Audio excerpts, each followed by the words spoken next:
Done. Hello and welcome to the Kennel NRL podcast, podcast of the premiership contenders, the Canterbury-Bankstown Bulldogs, the real deal, the one team that everybody should be fearing, the team that can win from in front, that can win from behind, the team that has a party almost every single week, the team that's clear first on the table.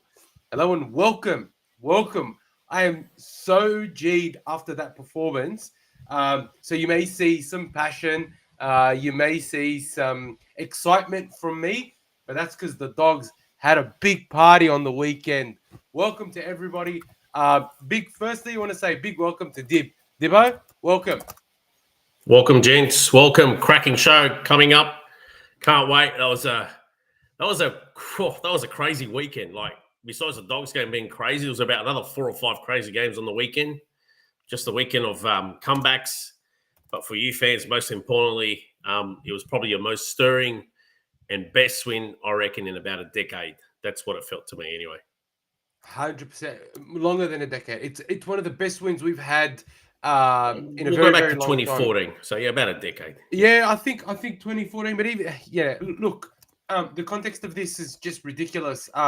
Firstly, just to everyone that's already in the chat, Brian Dibb, Knox Corvus, Bear351, Jamie Teasdale, as always, good to see you in here, Jamie. We love you, mate. Scott Wood, Be Massive, Jason Finlow. I'm not sure we've seen you in here before. Welcome if it is your first time. Norm Eater, Zahra Badra, X Defiant, everybody Whoa. that's here. Hang on a sec. That What's guy's that? a Melbourne Storms fan. Look at him. That's all right. He's jumped on the bandwagon. Look at him. Look, Look what he wrote. He's jumped on the bandwagon. That's the guy we abuse every week for being a Melbourne Storm fan. This is okay. Look, bandwagoners. everyone, Wow. welcome, everyone. Wow. Good to see you here. Look, if he's on the podcast and he's here to hear us talk about the success of the Bulldogs, he's more than welcome to be here. Apparently, his team are the ones to beat. And look, to be honest, even they had a great performance on the weekend. But let me tell you, man, it was a great, crazy weekend for the Canterbury-Bankstown Bulldogs and their fans. I was down there in Canberra. I have a few stories. about the performance down there and the people. But let me tell you, man, the only thing better than a win is a comeback win where you're 20-0 down and you score 32 unanswered points in the second half. I only think that, that's the only time it's a better win. Like that 2023 grand final for the Panthers will stand out forever. And this win, by the Doggies being 20-0 down will stand out to me as the moment the Bulldogs drew a line in the sand and they said, no one can mess with us. No one can mess with us. Did anyone watch Elmo's video? He went to the game. Did anyone get the chance to see how he was at the start, at halftime, and then before full time, obviously when the comeback was complete? Did anyone watch that? Because that was raw emotion, I think at half, it was 20-0, and I think it was 20-0 was halftime, wasn't it? Just, it's just all blurred now. 20-0 at halftime, yeah. Did anyone see Elmo at halftime? He looked deflated, 20-0. Oh, wow. And then look at him at when they took the lead. Don't worry about 32-20. Man. Even at 20-18. Look at Elmo at 20-18. I feel so sorry for anyone that's watching that video and just hearing me scream. And there's actually a point. There where you can hear me turn into a little girl as I scream because I lost my voice.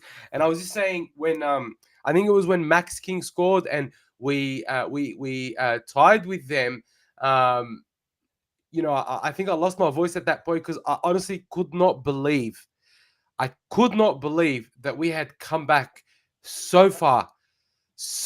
It was so quick. And look, there are a lot of passionate fans at the game, both Dogs and Raiders. But I honestly, if you weren't at that game, it's hard to describe how good that emotion was. I actually want to give a quick shout out to Morris. He's here. I can see your comment, Morris Collins. You watched my video. You know exactly how I felt because you were there at the game. I was trying to connect with Morris. He actually sent me an email to catch up, but honestly, I had no reception for about honestly the whole time. I couldn't put anything up on Instagram from my phone because there was no reception until we actually got out of the vicinity of the stadium. It was that packed, and I keep saying in my in that vlog that the Canberra wasn't equipped to handle so many Dogs fans or so many fans in one place because I don't think they've had that many people for 30 years, which was only the Bulldogs were going to get a sold out stadium to Canberra. Honestly, only the Bulldogs. Somebody wrote an article about 2 days ago why Canterbury winning is so good for the NRL. I think it was posted up on that Facebook page. I sent it to you. I'm Everything Rugby League. I'm not sure exactly who wrote the article, but if you guys get the chance to read that article, I'll share it on 2 days ago. It was a great article, and it ticks all the boxes. A lot of headlines, the buzz, excitement. Record crowds, the revenue, like a lot of clubs could follow the lead with what they're doing, especially the fans, and how to create, even sensationalize create hysteria and merchandising opportunities and just making a fanfare of the whole thing.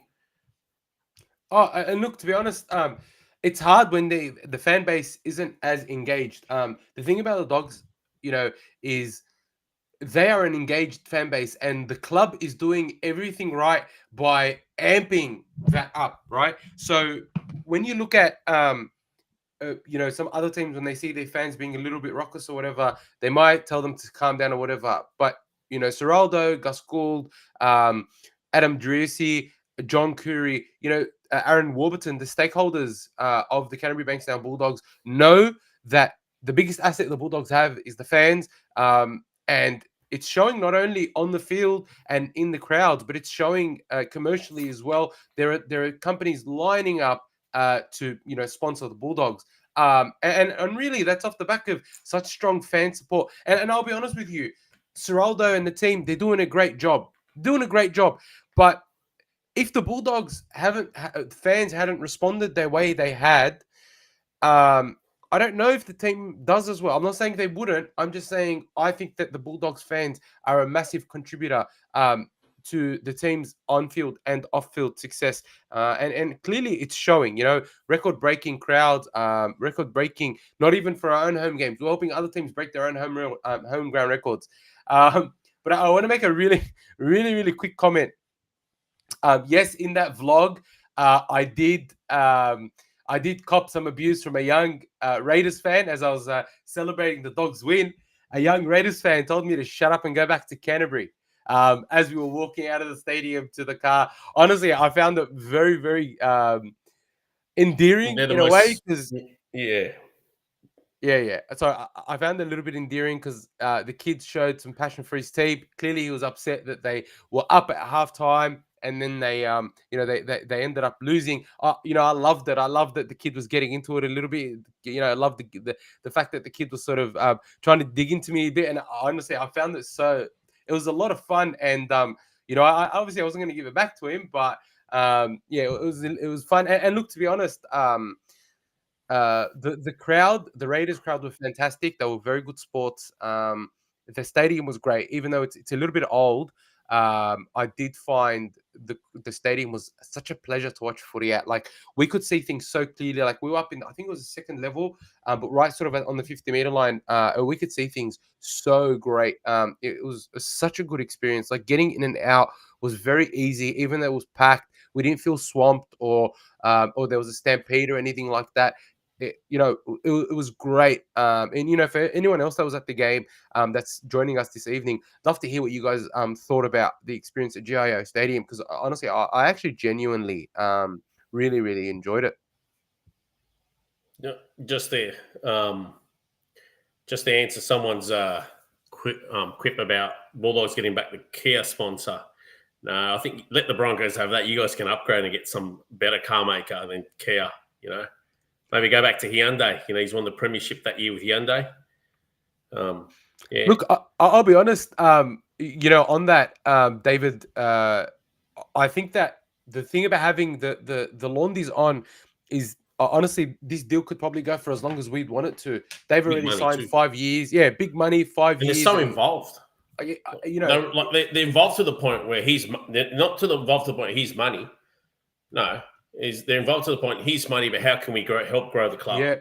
yeah. Not as until what the club should be doing. It's how can we help the club be a success? That's the involvement of father and son. I find the Laundies. And they were integral to getting Burton across. If you remember before Cheese signed with the Roosters, they actually went and met with Cheese's family, to try and bring him across to the Bulldogs. So they're getting involved a lot more, sort of trying to be the Nick Politis of the Canterbury-Bankstown Bulldogs. So yeah, look, I'm not going to get into that. I do want to get into the game a little bit, but yeah, the experience. Tell us about the atmosphere and everything. Fantastic. Yeah. Look, it was great.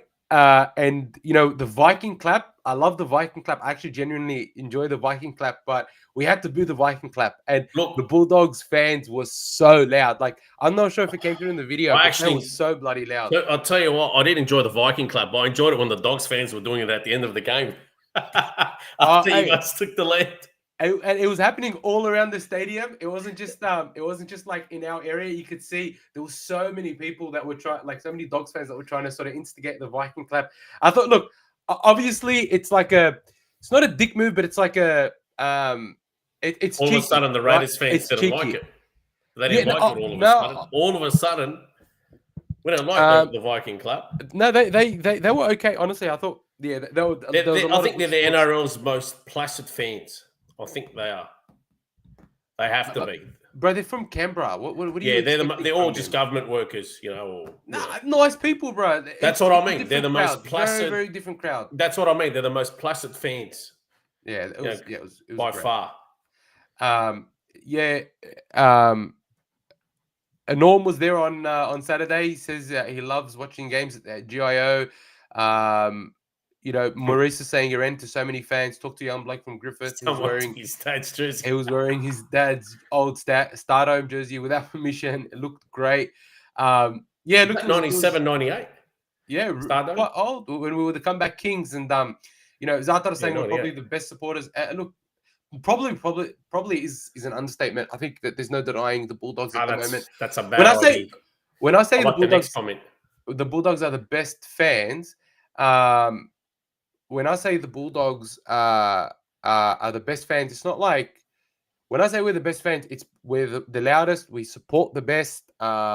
We are the most committed. We travel a lot, and we follow every move our team does. And so, when I say the best, it's not just, oh, look at us, we're better than you. It's more like there's a lot to it. Like this, the way we celebrate, the way we engage with our team, the way we support the team, I think is very different to every other fan. And, Ciraldo said it best. He said, the closest thing we have, to European fans or college football, European football or college football in the US, what's it called? Are the Bulldogs fans. So, I think it's a great comment.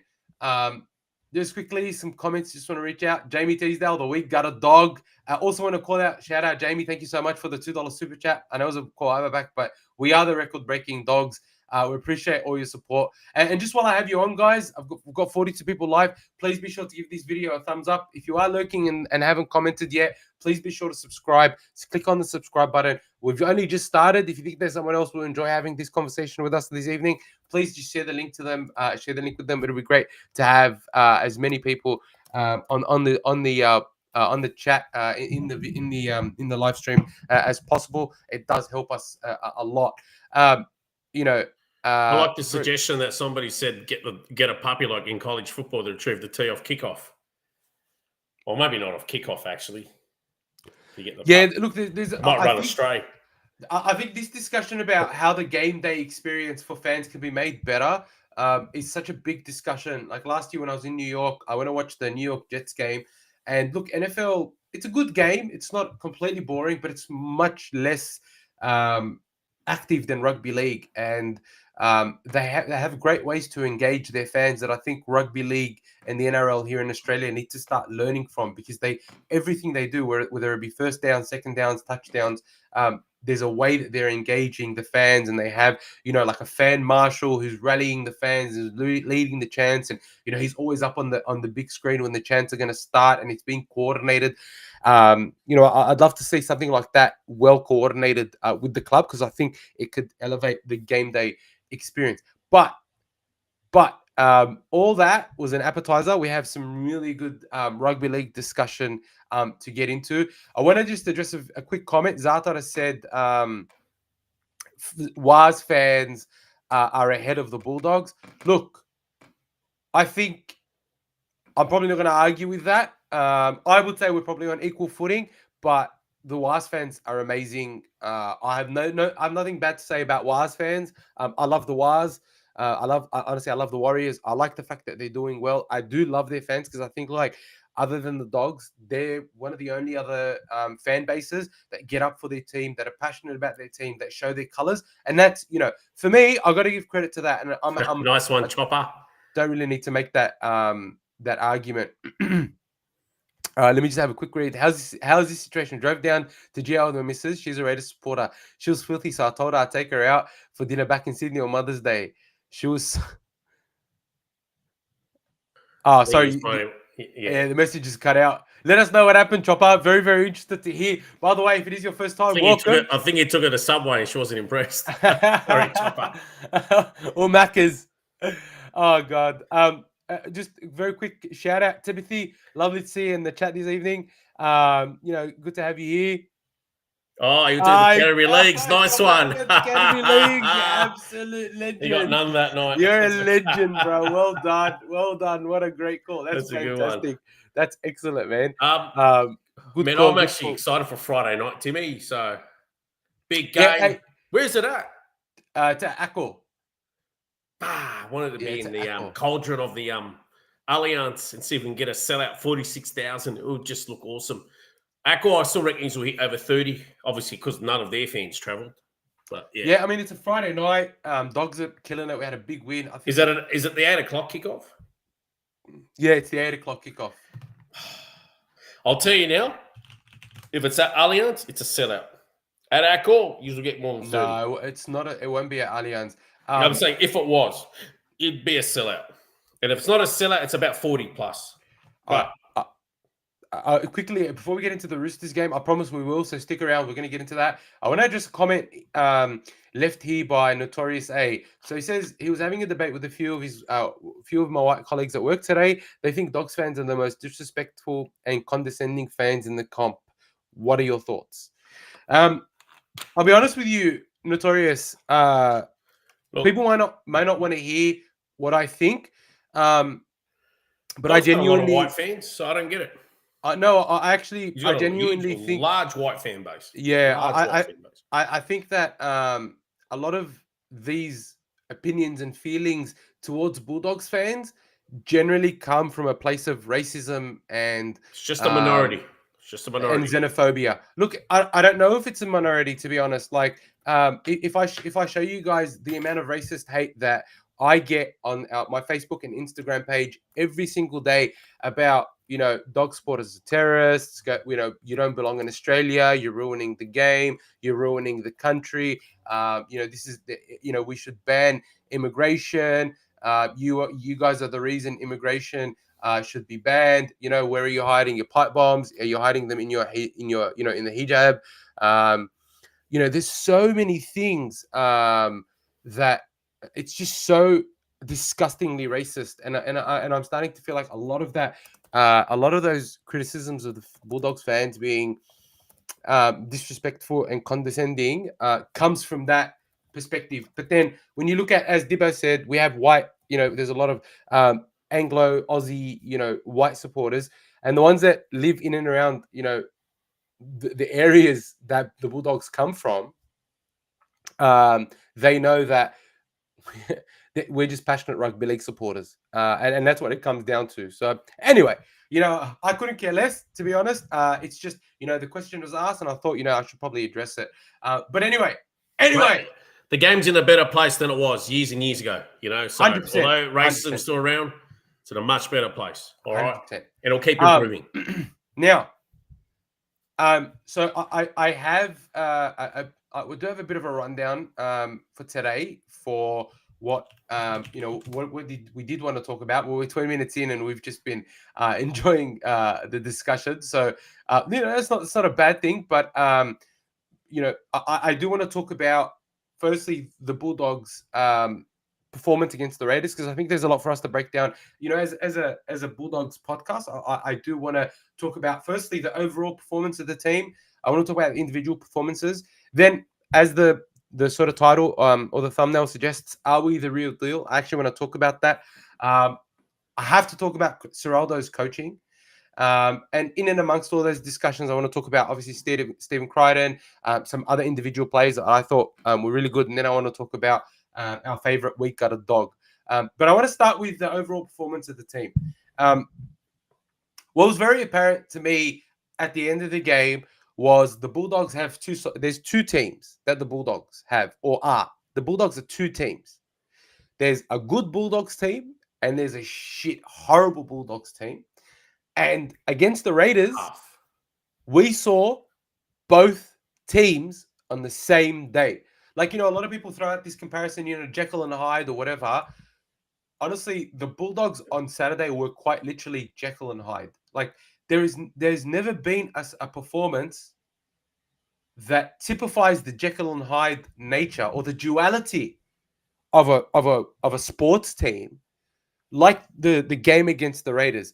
In in the first half, we ended up by halftime with only 38% possession and only 55% completion. In the second half, I think we completed at about 95% and had about 70% of the possession. It was so drastically different. I actually think it's a little bit worrying. I don't want to take the shine off the great win, but it's a little bit worrying that we can start so poorly. And I think, obviously, Ciraldo is a great coach, so I think he's obviously identified that our starts are poor and we need to fix that quite quickly, because we can't let other teams do that, because we may not be able to always turn it around like we did against the Raiders. But we definitely need to start much better, and we need to fix this Jekyll and Hyde nature or this duality of the Bulldogs. And there's one thing about the Bulldogs I'm starting to realize that's good and bad, right? We are the ultimate confidence team. We are literally the ultimate confidence team. If our confidence is down, we can't even hold a freaking ball. Confidence is everything that we do. And every single one of our players, with the exception of maybe one or two, are pure confidence players. Burton, for example, in the first half, couldn't kick a proper ball to save his life. Couldn't catch a ball to save his life. Montoya couldn't stand in the right position. Couldn't catch a ball. Couldn't catch a pass. Couldn't run. Couldn't do anything. Like, his confidence was completely shot. Right? In the second half, you couldn't stop Montoya. He would have, honestly, it's like he had glued the ball to his hands. He was catching everything, running on everything, tackling everything. Burton's kicks were pinpoint accurate. His passing was excellent. The way he straightened up and dug into the line to set kick out up was incredible. It was like a switch was flicked. And for me, that's a little bit worrying, if I'm really honest. Great performance by the team in the second half, but coming into finals and being, in the top four, we need to play 80 minutes, not 40.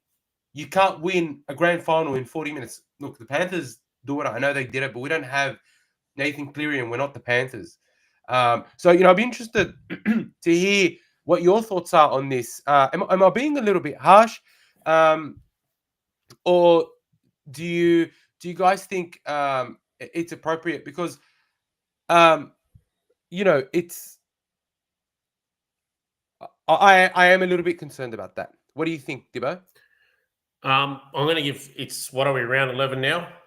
Yeah, this week will be round 11. I'm going to give the Dogs an A+ for their performance, round 11.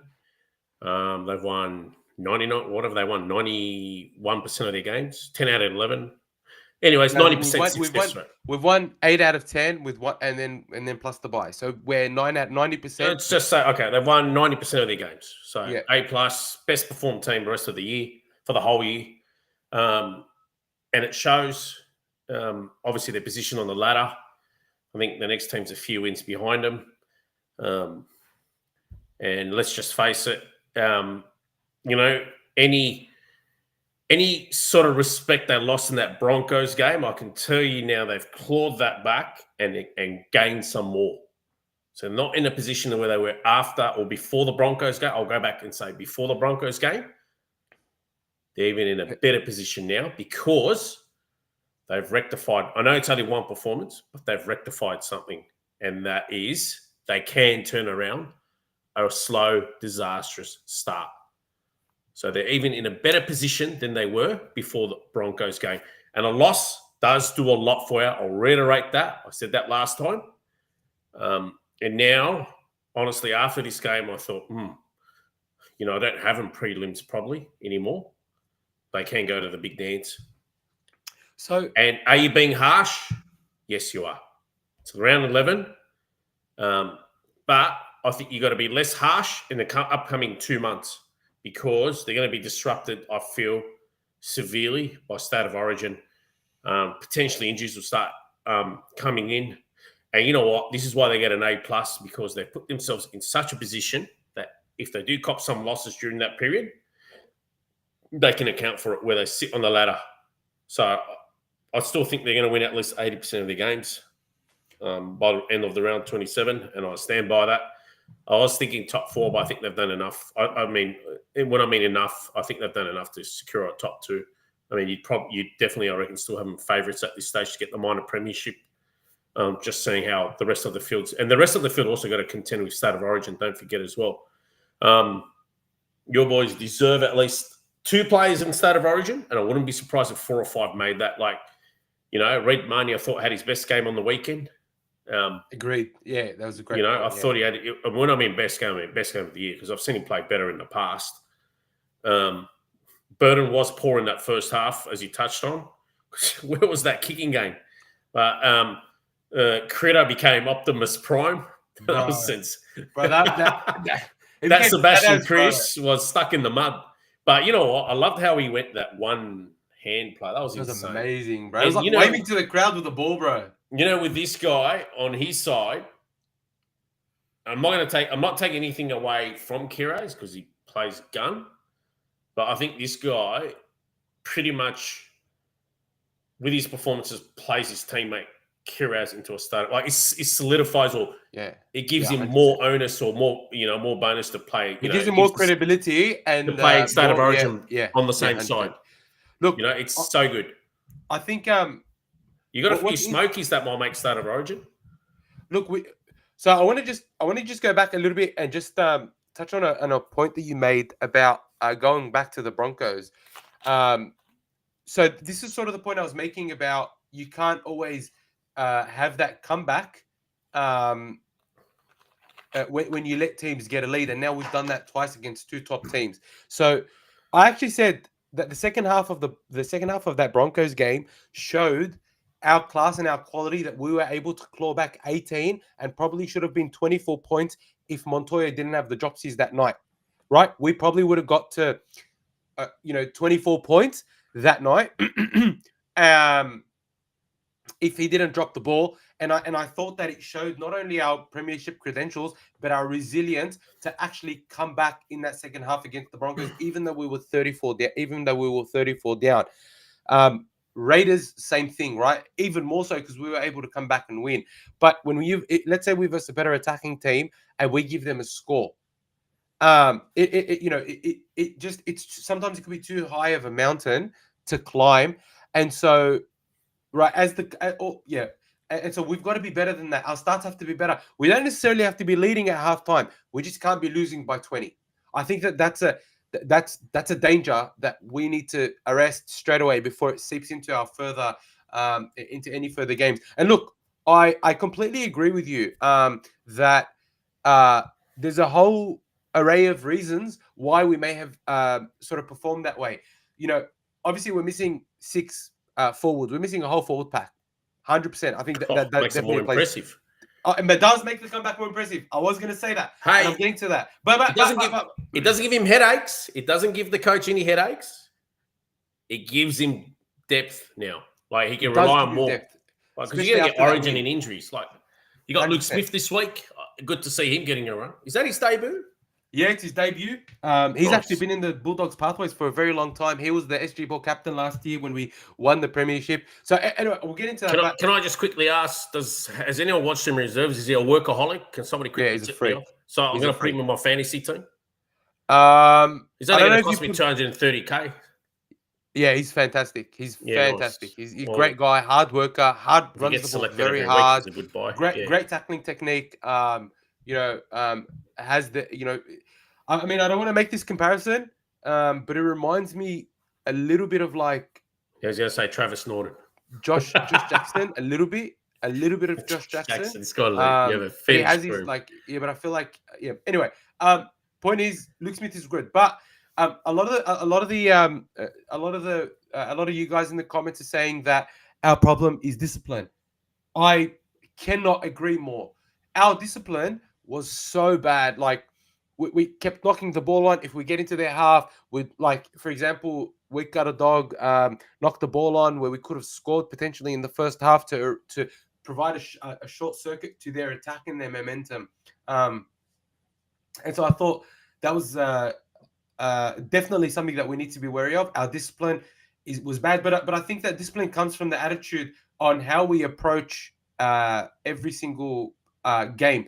And our starts have been poor because even against the Titans, we played good for the first maybe 15 minutes and then we sort of clocked off. So there is an attitude adjustment needed there. And look, the other thing was I thought Adam G was really harsh on us in the first 20, 25 minutes that gave the Raiders all the running. So it wasn't all completely our fault, but if you guys did watch my vlog, you would see I did start putting it on the ref very, very quickly. It wasn't a very comfortable position to be in that first half. We wanted to find excuses, and you can only imagine, like, as a fan there in the stands without the time to really apply the logic. It was hard to understand what the situation was. Chopper has just become a member. Thank you very much, Chopper. Really appreciate your membership. Your support is awesome. Chopper right in the house.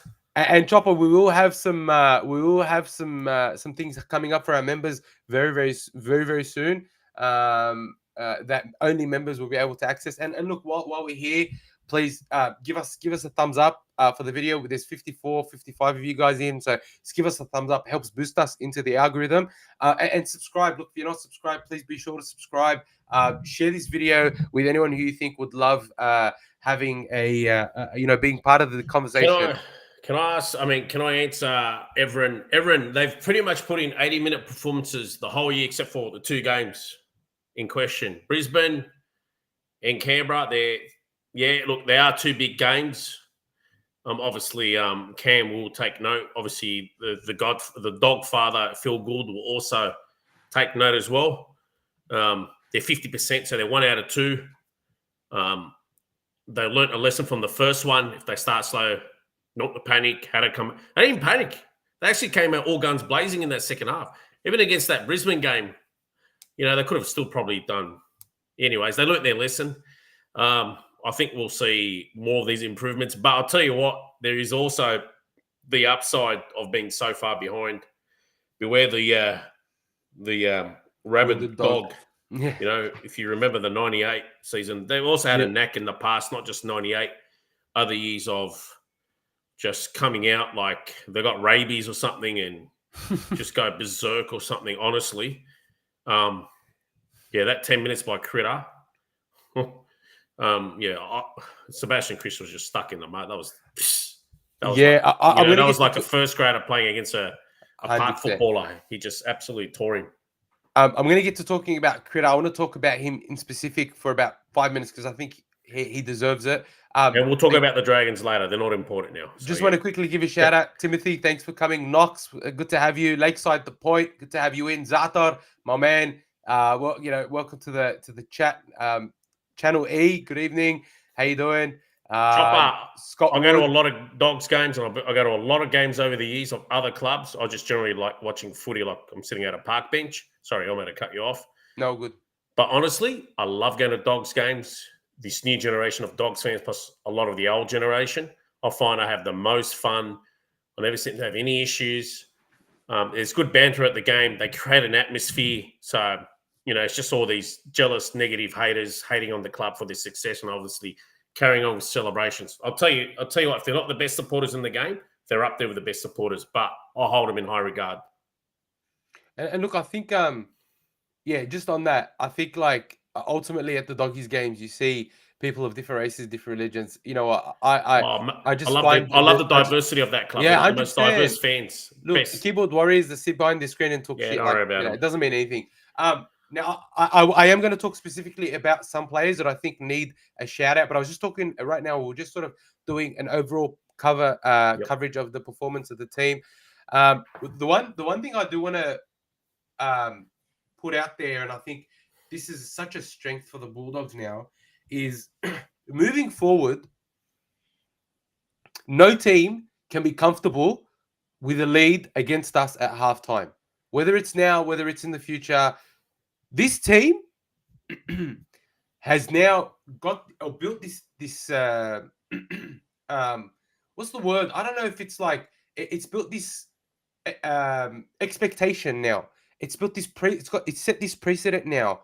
We're building a new culture, I find, as well. 100%, and no team should be comfortable leading at halftime, even by 20 points.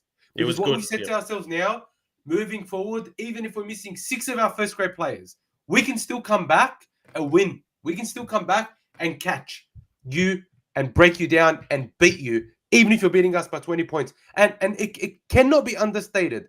It cannot be understated that the Bulldogs were versing the team ranked second. Not third, not fourth, not fifth, not last, second. They beat Melbourne Storm the week before. They beat the number 2 team that was beating them at halftime by 20-0, and they came back 32-0. So for us to be able to put in that performance, missing the likes of Tupanua, Preston, Curran, Hughes, right? Hayes with a HIA for a period of time. Is he playing this week, or are they going to rest him? I'd rest him. He's playing. We can't rest him. We just got Jaeman Salmon out for 10 weeks. We're really. But I looked at your 18 to 21. Come on, man. There's enough talent there to compensate. But you've got to be balanced though. You can't give another one a run. I think we will in the next couple of weeks. That's so good.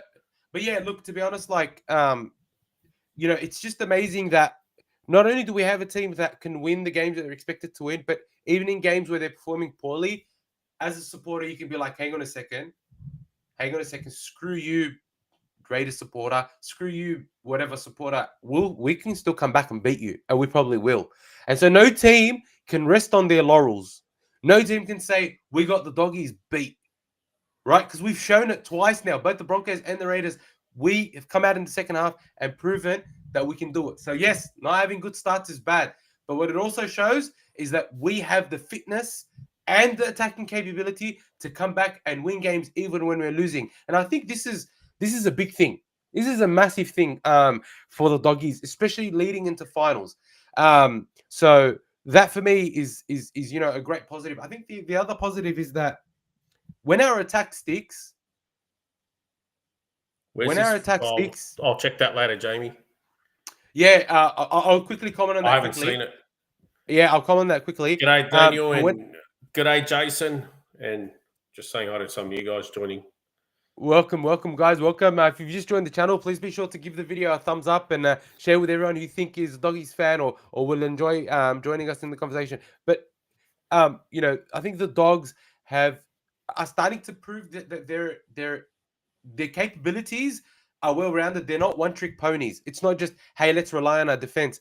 We have attack as well, which is, insane if you think about it. So there's so much there that I can sit here and talk about. But, overall, and if I am still blown away by that performance by the Dogs. I have been negative, but it's me just sort of being really honest and brutal as a fan base. We can't just be delusional like like Manly fans or like Broncos fans. We need to be really realistic about what we expect of our team and how we work together as a fan base. Don't forget 32 points in one half against the team coming second. Great Insane. Like, honestly, Insane. Yeah. Now I want to talk about Critter. I need to talk about Critter just for a couple of minutes. I've got to reply to this comment. You go.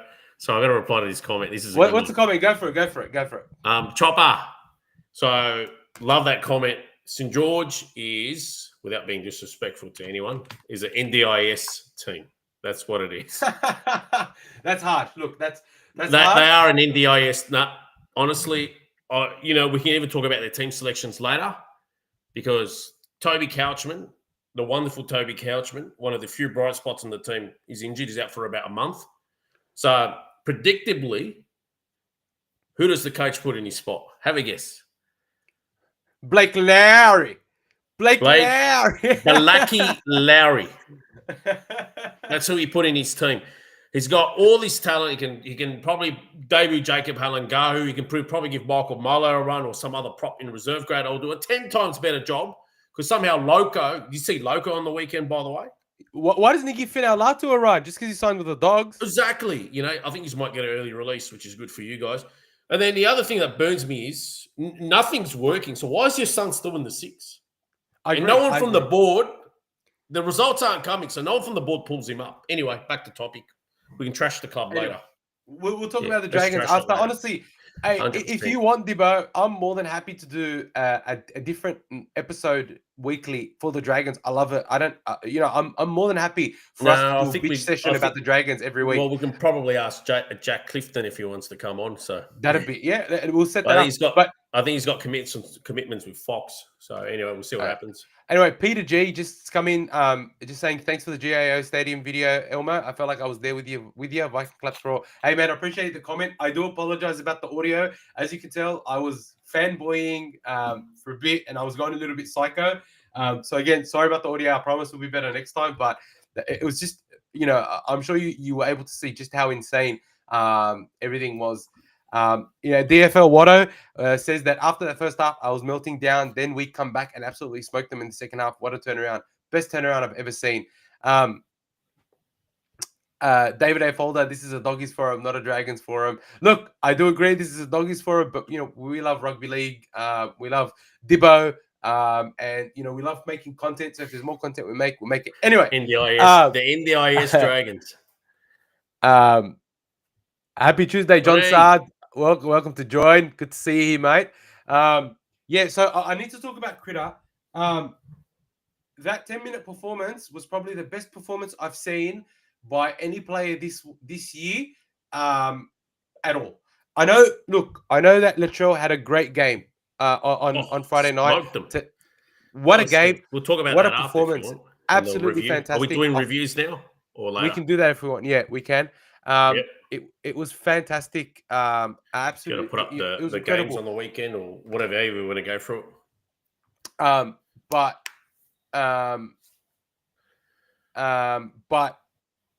Critter, the way he was able to take the whole team on his shoulders and influential, really just destroy that right side defense. Like if you remember, Dibbo, last week we said that how they win is by tearing Sebastian Kris and Hudson Young on that right edge. Lo and behold, what do they do in the second half?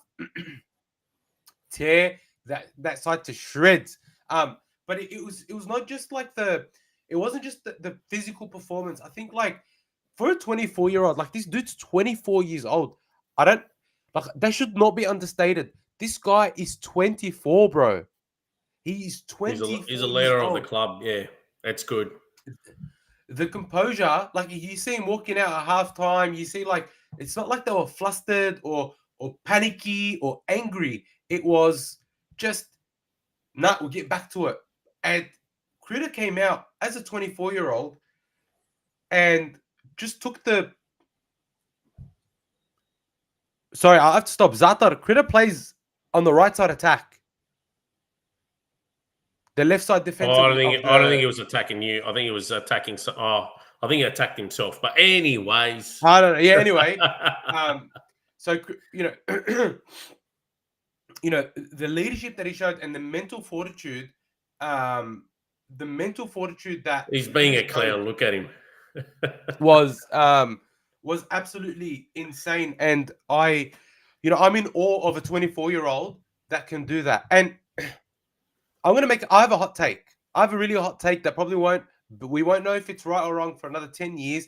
I'm gonna make this hot take. All right, boys. Glenn Lazarus about to dig his own hole. Let's hear this. Glenn Lazarus won premierships at three premierships with 3 different teams. Oh, you want him at 2 clubs, don't you? No. Let me get there. Right? If Critter can take the Bulldogs from Spooners to Premiers, I would say that you can start talking about Critter being one of the best ever centers and captains to play the game. Up there with Mal. If he can take with the Mal Dogs Meninga, from Spooners to Premiers, yeah. Did you say Mal Meninga? Yeah, I did. Too early to say that. That's what I'm saying in 10 years. I'm not saying now. I'm saying if he stays on this trajectory, he's already won 3 premierships. Who watched Mal Meninga? I only got to see Mal Meninga for about 3 or 4 years. That's how old I am. And I watched a lot of reviews of him. But the older crew, Jamie Teasdale, so I'm not saying you're old. Someone here was born in 71. Guys, can you guys tell this guy about Mal Meninga? Look, it's too early to put that burden on him. 24 years old, too early. Hang on a second. Hang on. I'm not talking Mal Meninga down at all. I'm talking Critter up. Right? I'm saying that that's a big comparison. Mal Meninga would lay out forwards. That's how deadly he was. If Critter can come in and take the Dogs from being the laughing stock of the league, losing 66-0 to a garbage Knights team, to becoming premiers in 24, 36 months, right? Stop it. Sorry. You can't tell me that Critter doesn't deserve that accolades. You can't tell me that Critter doesn't start getting spoken to as one of the best ever. Right? Because the Dragons just announced their new sponsorship, Nova Employment. Jeez, he's come in, Critter's come in and done something remarkable and continues to do remarkable things at the Bulldogs. I'm not saying that, Matt, he's going to be better than Mal, but I'm saying he will be up there in the conversation and will be remembered as one of the best ever. As good as Gaznia was, different era. Are you talking about I agree with you. Mark. I'm talking about Mark. Oh, Mark wasn't the best in the last 20 years. What's wrong with you? I'm not saying he was, but as good as he was, and people say he was one of the best ever. All right, I think Inglis. Don't forget Inglis. But Inglis was more. I always remember Inglis more of a fullback than I do as a center. Yeah, look, he was most destructive at fullback. Inglis is the greatest center forward / backliner the game has ever seen. I'm not going to argue with that at all. I'm not here to argue. I know how great Inglis was. I'm just saying that Critter deserves, if it stays on this trajectory, wins a couple of grand finals with the Bulldogs, he deserves to be mentioned as one of the best ever. I will die on this hill, even if it's in 10 years' time when he retires. And I hope he retires a Bulldog. I hope he retires a Bulldog. Don't forget, he's a 3-time champion already. Exactly. He's a state of origin rep. He would play for Australia, but he chose to play for Samoa. So I'll give him more credit for that because he uplifted that tiny nation to the final of the World Cup. Great point. There's no doubt he's got greatness in him. There is no doubt. Yeah, great point. 24 years old. Don't chuck it on him. 24 years old. And wait for another 4 or 5 years.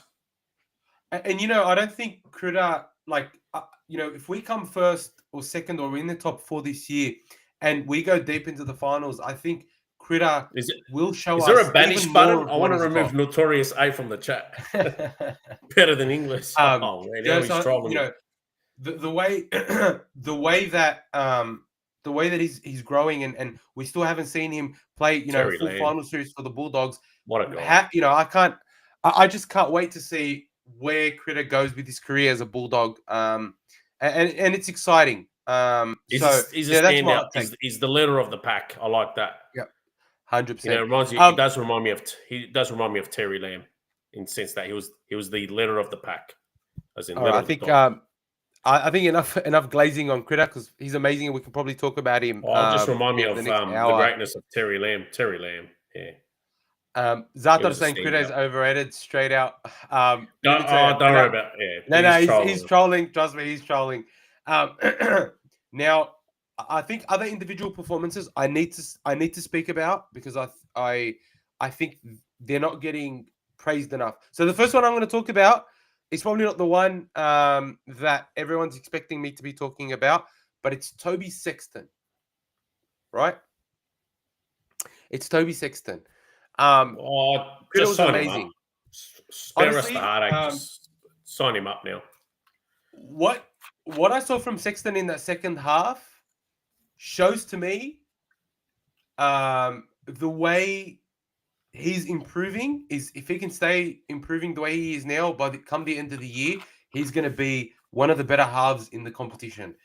And there was one play that that stood out to me very, very starkly as being incredible vision by Sexton. Now, when Sherry made the break, if you guys remember, when we were losing 20-16, Sherry makes the break, and I'm not sure if it's Mahoney. They pick up the ball and they spread it right. Now, I think Sexton could have continued to spread it right and maybe get it to score the try on the far right hand side. But what he does is he passes a short ball into Hayes, who's running a great inside line. As soon as he plays that ball, Mahoney gets the ball to Sexton. King is running on his inside. He throws a little short ball back into Sexton. King goes over for his second try to equal Kalen Ponga on the number of tries they've scored this year. Ponga's he needs a new club, the poor bloke. He needs a new coach. Oh, I hate that coach. Oh, that's just... And I think... And the way Sexton managed that second half, the way he chose which side to play the ball and where he saw the opportunity, there's just no denying that Sexton's very, very underrated as a cog in our team. Now, I know a lot of people in the comments are saying, oh, he's not that great, or he won't be a better half, this, that, blah, blah, blah, blah, blah, blah. I genuinely disagree. I think that Sexton has become a core part of our team. Our attack does rely on him, and he gets it right more often than he gets it wrong, which, there's only one or two halves that get it, that are actually playing better than him at the moment. He's very, I think he's harshly done by. He's very underrated, and I think a lot of that is because the club hasn't signed him, and so people are sort of hedging their bets against him getting re-signed and not talking. He's trying to get his worth, which I don't blame him for. Yeah, 100%. I don't either. And I know the Dogs are trying to jigsaw the salary cap to try to give him something better than what he's on, just to satisfy him. There's no one out there to buy. Just sign him. Honestly, get that consistency. Keep that consistency, rather. And a lot of people say, what? Yeah, go on. Sorry, I just want to say, people are talking about his kicking game and things like that. Look, against the Titans, for example, his kicking game was fantastic. Jason, I need a car. Recommend me. His kicking game was fantastic.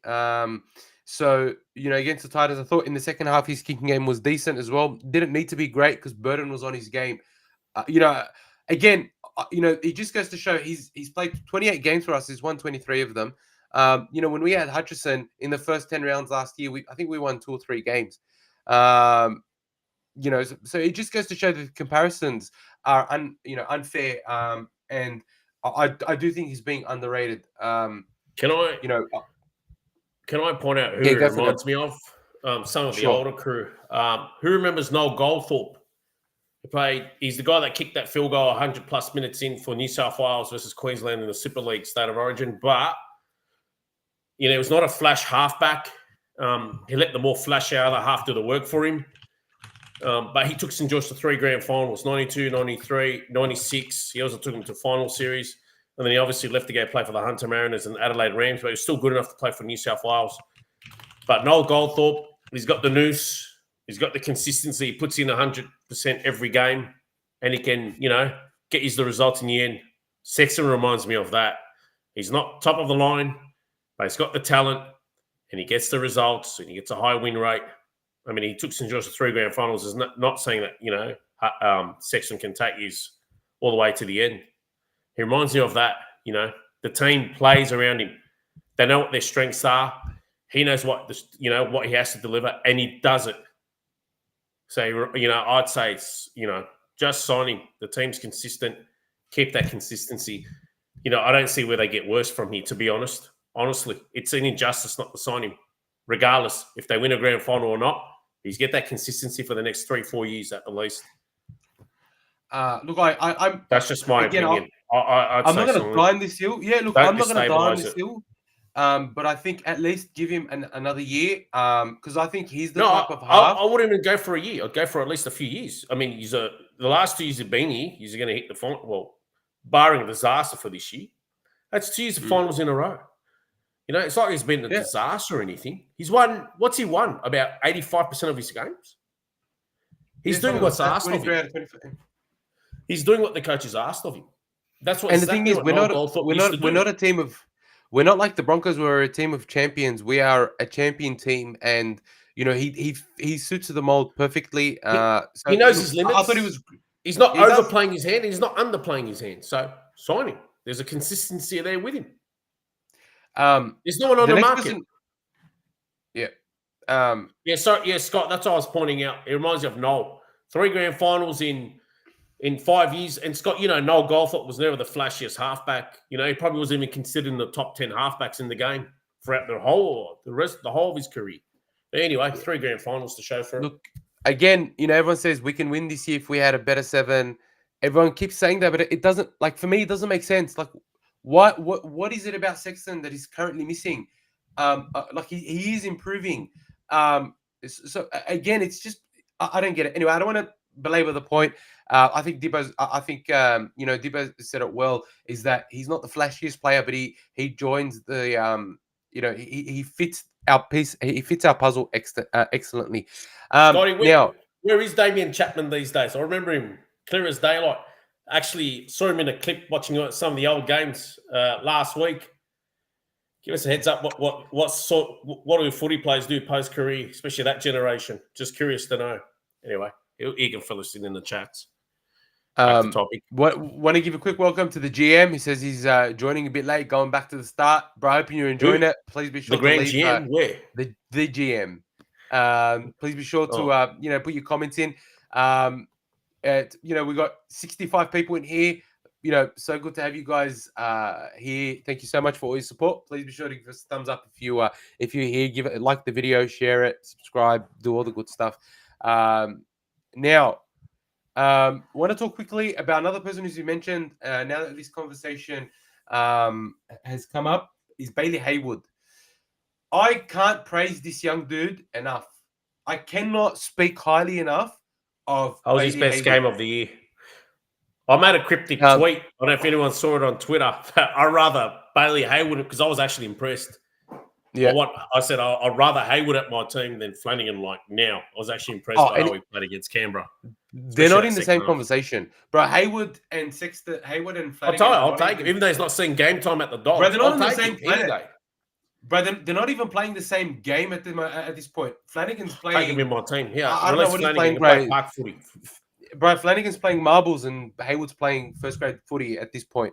Look, Haywood's fantastic. Anyways. He's the perfect lock, and I would like to see Haywood play lock for longer. I would like to see Haywood play, at least 50 minutes at lock because that second half coming off the bench, so good. I don't know. Haywood was everywhere, man. Haywood was everywhere. So he was fantastic. I can't speak highly of him. I just hope that we keep him long term. He's a Bulldogs junior. He's reminds me of the Bulldogs. He embodies the Bulldogs. He's fantastic.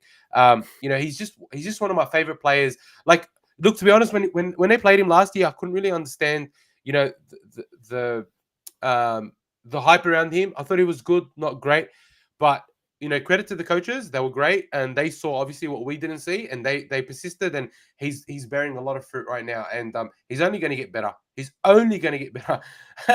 Zata, that's a great call. Haywood with one leg is better than Flano. Oh yeah, agreed. He's not first grade material. They just need to accept it. You know, what was that Parramatta coach? I forgot his name. His son was playing in the team. Who was the Parramatta coach?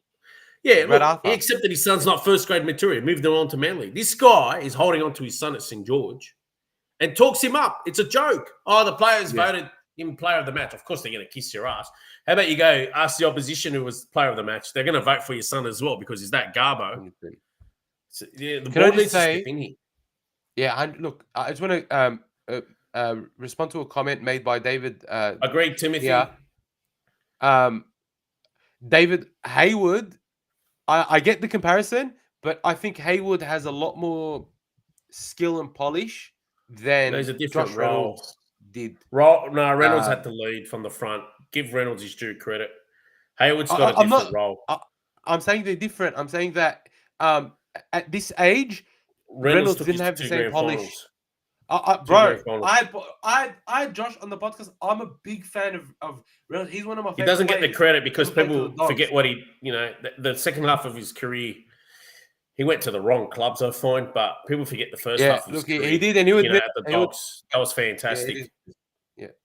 Now, sort of a couple of other players. I think Kickow was fantastic. Went back to being the explosive, destructive Kickow that we knew he could be. And my God, what a great second half he had. Sherry, I thought, played well. Kingy came on, ran for about 150 meters. Obviously, most of them in the second half. Scored a try. Absolutely fantastic. Who else? Tracy, as reliable as ever. Always taking the hit-ups, made like 220 meters. Kiraz scored an absolute cracker of a try. You know, I think even with Lomax back from injury, I still think Kiraz should get the nod over Lomax. That's my opinion. I think he deserves it there. You know, that's it. You know, there's a lot to say. I think we've covered a lot of that game. But now I need to talk about Cameron Ciraldo. A few weeks ago, we said that Cameron Ciraldo is the next up-and-coming super coach. He's now proving his chops as a head coach in so many different ways. You know, what I find very excellent about Ciraldo is, firstly, obviously the coaching decisions that he's making. So, you know, the way he's able to bring youngsters through and actually get them to their potential. So if you want to speak about a few, Kiraz, Preston, Jack Todd, Harry Hayes, Bailey Haywood, just to name a few, right? Played very well, playing very well based on the faith that Ciraldo's put in them, but also teaching them how to play their role. The other thing is his handling of press conferences is magnificent. So, for example, many times he gets asked about on-field rulings or things that happen on the field, and he's never, ever made excuses. He's never, ever had a go at the refs. He's never, ever had a go at players. He just says, oh, I didn't really see it, or, you know, I only got to see it once, or it wasn't very clear, or, you know, we control we can only control the things that we can control. And, like, for me, they are the makings of an absolutely fantastic coach. Especially when you see that at halftime, he can bring his team in, give them a rocket up the arse, and they respond the way they responded on the weekend against the Raiders. That, for me, is the makings of a great coach. And then also to be able to build that camaraderie and that connection with a team that's been hacked together with multiple utilities. You know, for me, there's so many positive signs there. The green shoots are just everywhere when it comes to Ciraldo as a coach. And for me, I just have to say it. I think he's going to be a great long-term rugby league coach. And I'm excited that he's our coach. That's the truth. I'm excited that he's our coach. And, you know, it's just so exciting, like, to see where we will be in 3-4 years with the juniors we're coming through, with the signings we've got for next year, Finau, Latu, Thompson, God knows who else they've got brewing in the background. It's very exciting for Bulldogs fans. And I have to say, Ciraldo's building up to be a coach that all others can look up to. Now we're going to have new coaches coming in. Eventually, we're going to have 18, 19, 20 teams. Old coaches are going to retire. New coaches are going to come in. Ciraldo is the perfect blueprint of a coach to build your own coaching style around. And I think like Benji can do worse than to look at the way Ciraldo's rebuilt the Bulldogs and try and implement some of those things that Ciraldo's implemented to the Tigers, because they just got smashed 64-0, which was pathetic. But I just think that Ciraldo is just a fantastic coach. Very quickly, Steve has mentioned something that I have to really call out very quickly, and then I promise we'll move on. On the weekend, Curtis Morin and Lipoi Hopoi need a shout out, because God, they were good. Honestly, I didn't know what to expect from Hopoi, but man, he was so good. I know his numbers don't say, he ran for 1 million. He was only off the bench, but yeah, it was impact. Ran about 100 meters off the bench against a really, really big pack. And Curtis Morin, the bloke was tearing them to shreds.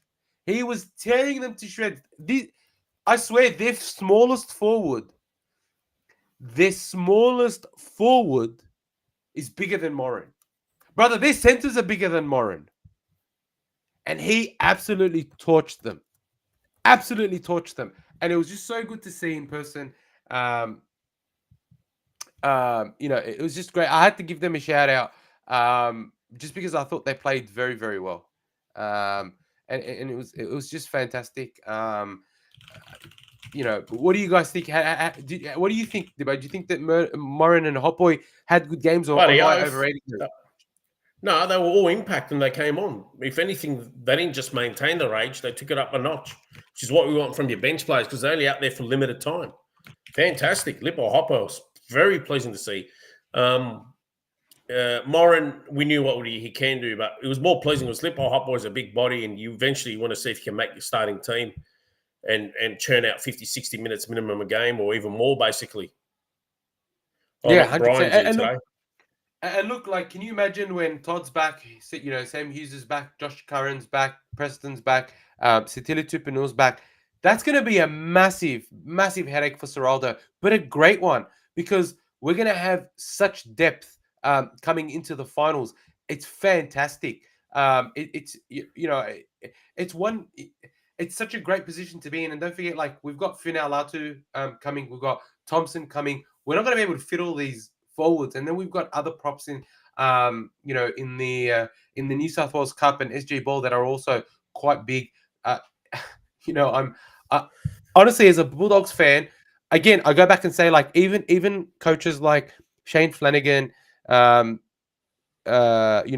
Riles, even like Christian Wolf, you could do a lot worse than look at the way Ciraldo's building the team and the way sort of Gus Gould is doing his recruitment, for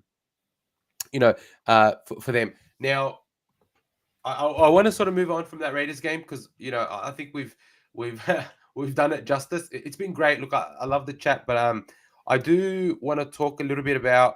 Quickly, I want to put a poll up.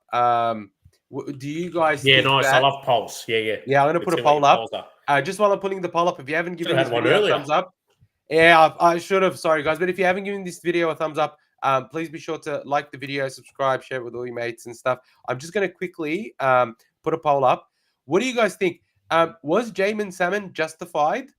Was Jaeman Salmon justified in what he did with the weak gutted dog? I loved it. Well, of course. Fantastic. No, put it up. I want him to do it again. I'll explain it. It was down 20-0 at halftime. The fans were throwing a party. Obviously, Ricky was laughing about the comment during the week and the week before.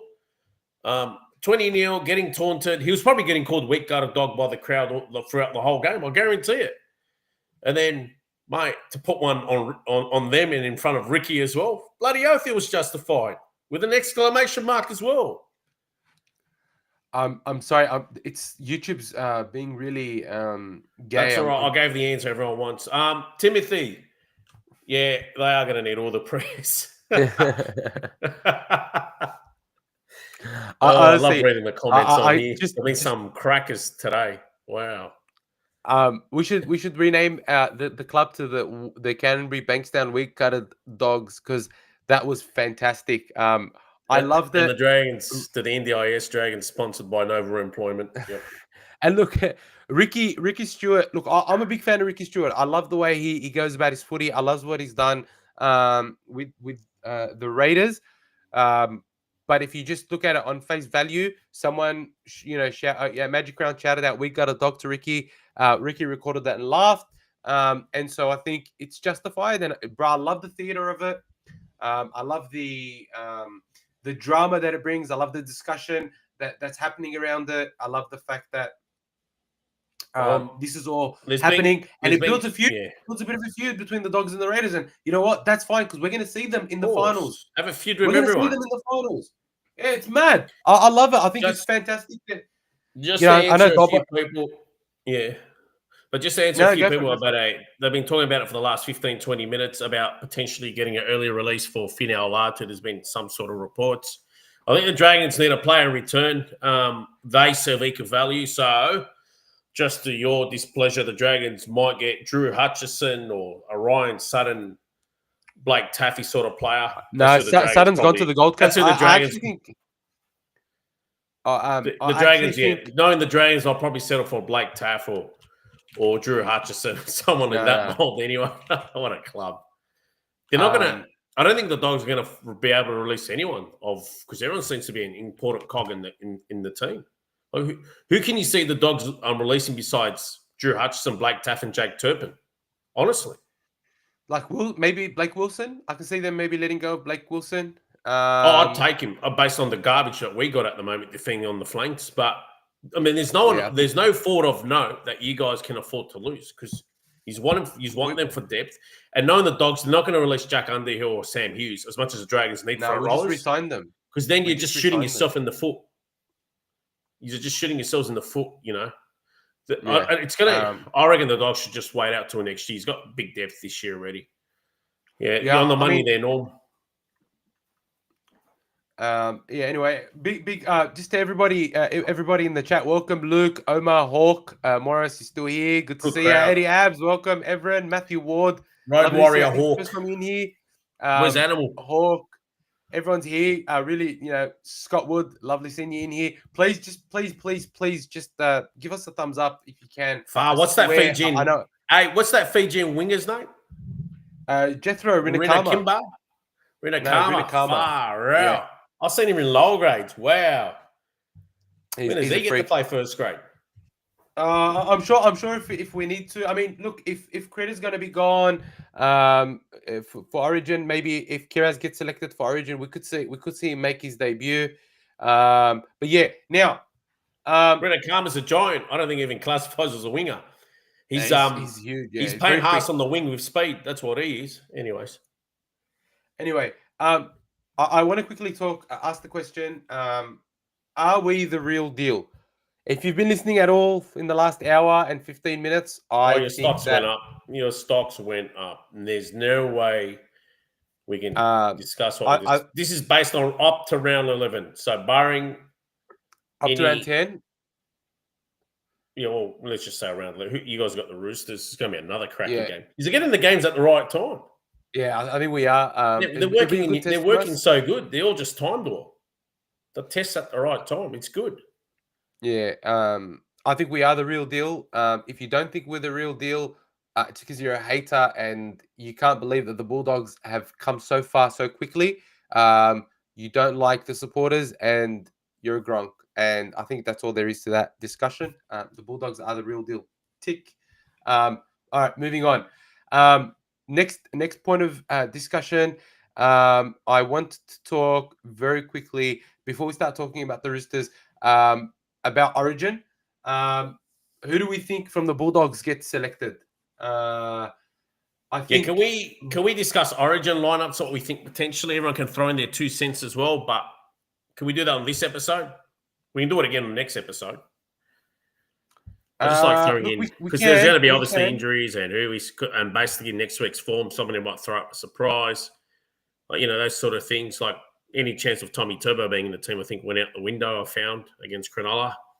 Yeah, he didn't play very back good. to the Dogs. Who do we think the Dogs can be? You go first, Elmo.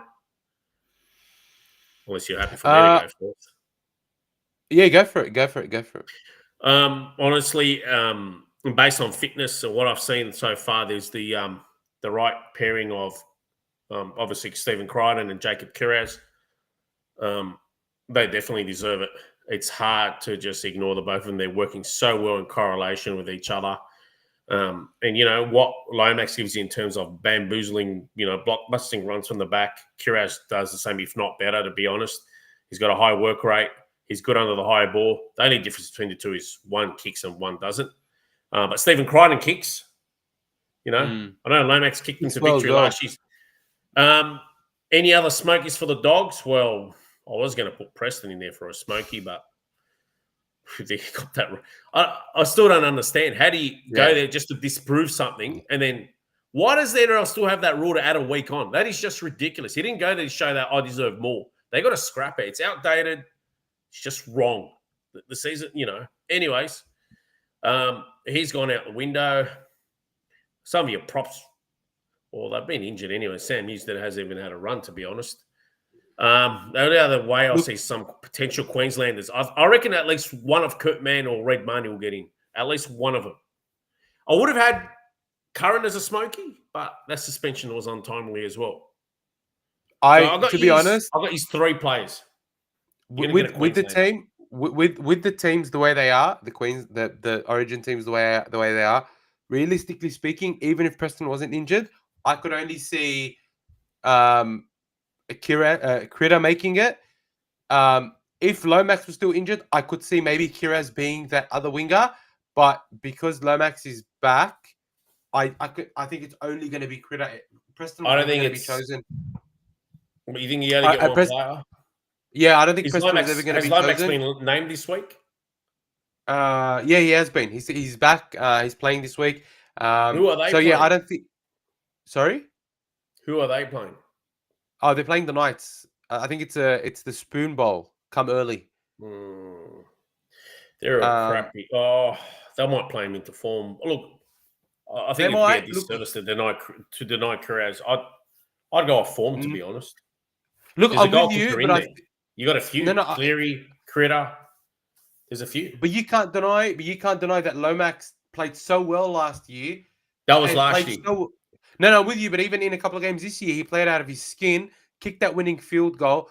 It'd be hard and unfair, I think, to take him out of that. We'll see how he goes in the next two games. If he doesn't perform, then there's no need to choose him. It's only the one game, honestly, and it should be unanimous. Honestly, they're going to announce the teams on Monday, so I don't like.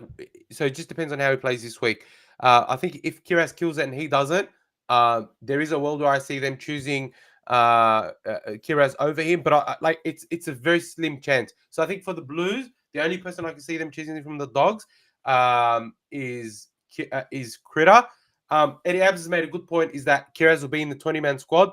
I think he will be in the 20-man squad. I think Preston would have been in the 20-man squad as well, should he not have been suspended. But if you look at the team, if you look at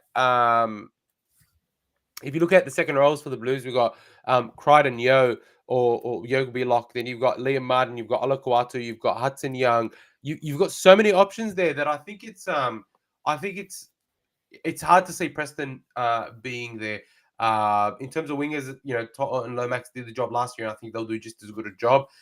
In terms of the Queensland team, I think you're absolutely right. It's either or, not both. So I think it'll be either Man or Mahoney, potentially.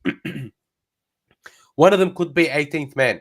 Because if they're gonna have Munster and Dearden as Munster and DCE in the halves, then you're gonna have to have Dearden on the bench in place. I reckon they're better off not even putting Ponga there.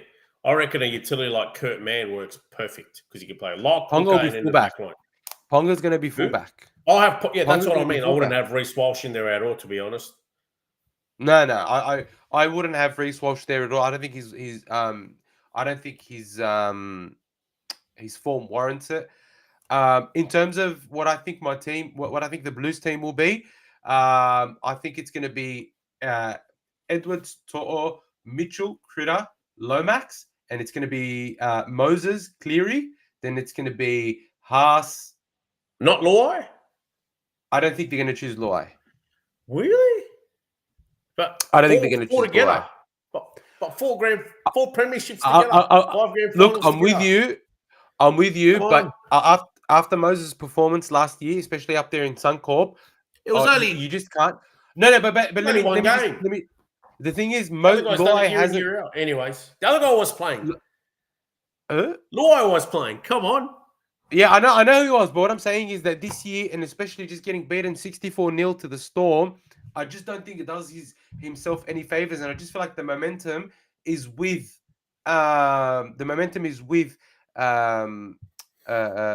Moses being picked over Luai. That's how I feel. I don't want to. I think Luai deserves it. I think Luai deserves it, but I also can Cleary and Moses play together. I think in Origin, that's not your concern. I think they could definitely play together. That's genuinely what I feel. I think it's not a problem. They'll definitely. I reckon you go with the winning formula, Luai, Cleary. All right. Look, honestly, if they choose them both together, I'm going to get behind them. So they do choose 100%. Moses and Cleary. 100%. I'm still cheering them on. Yeah. Can we have Brian Dole? I think Robson will be at 9. Barnett will be at 10.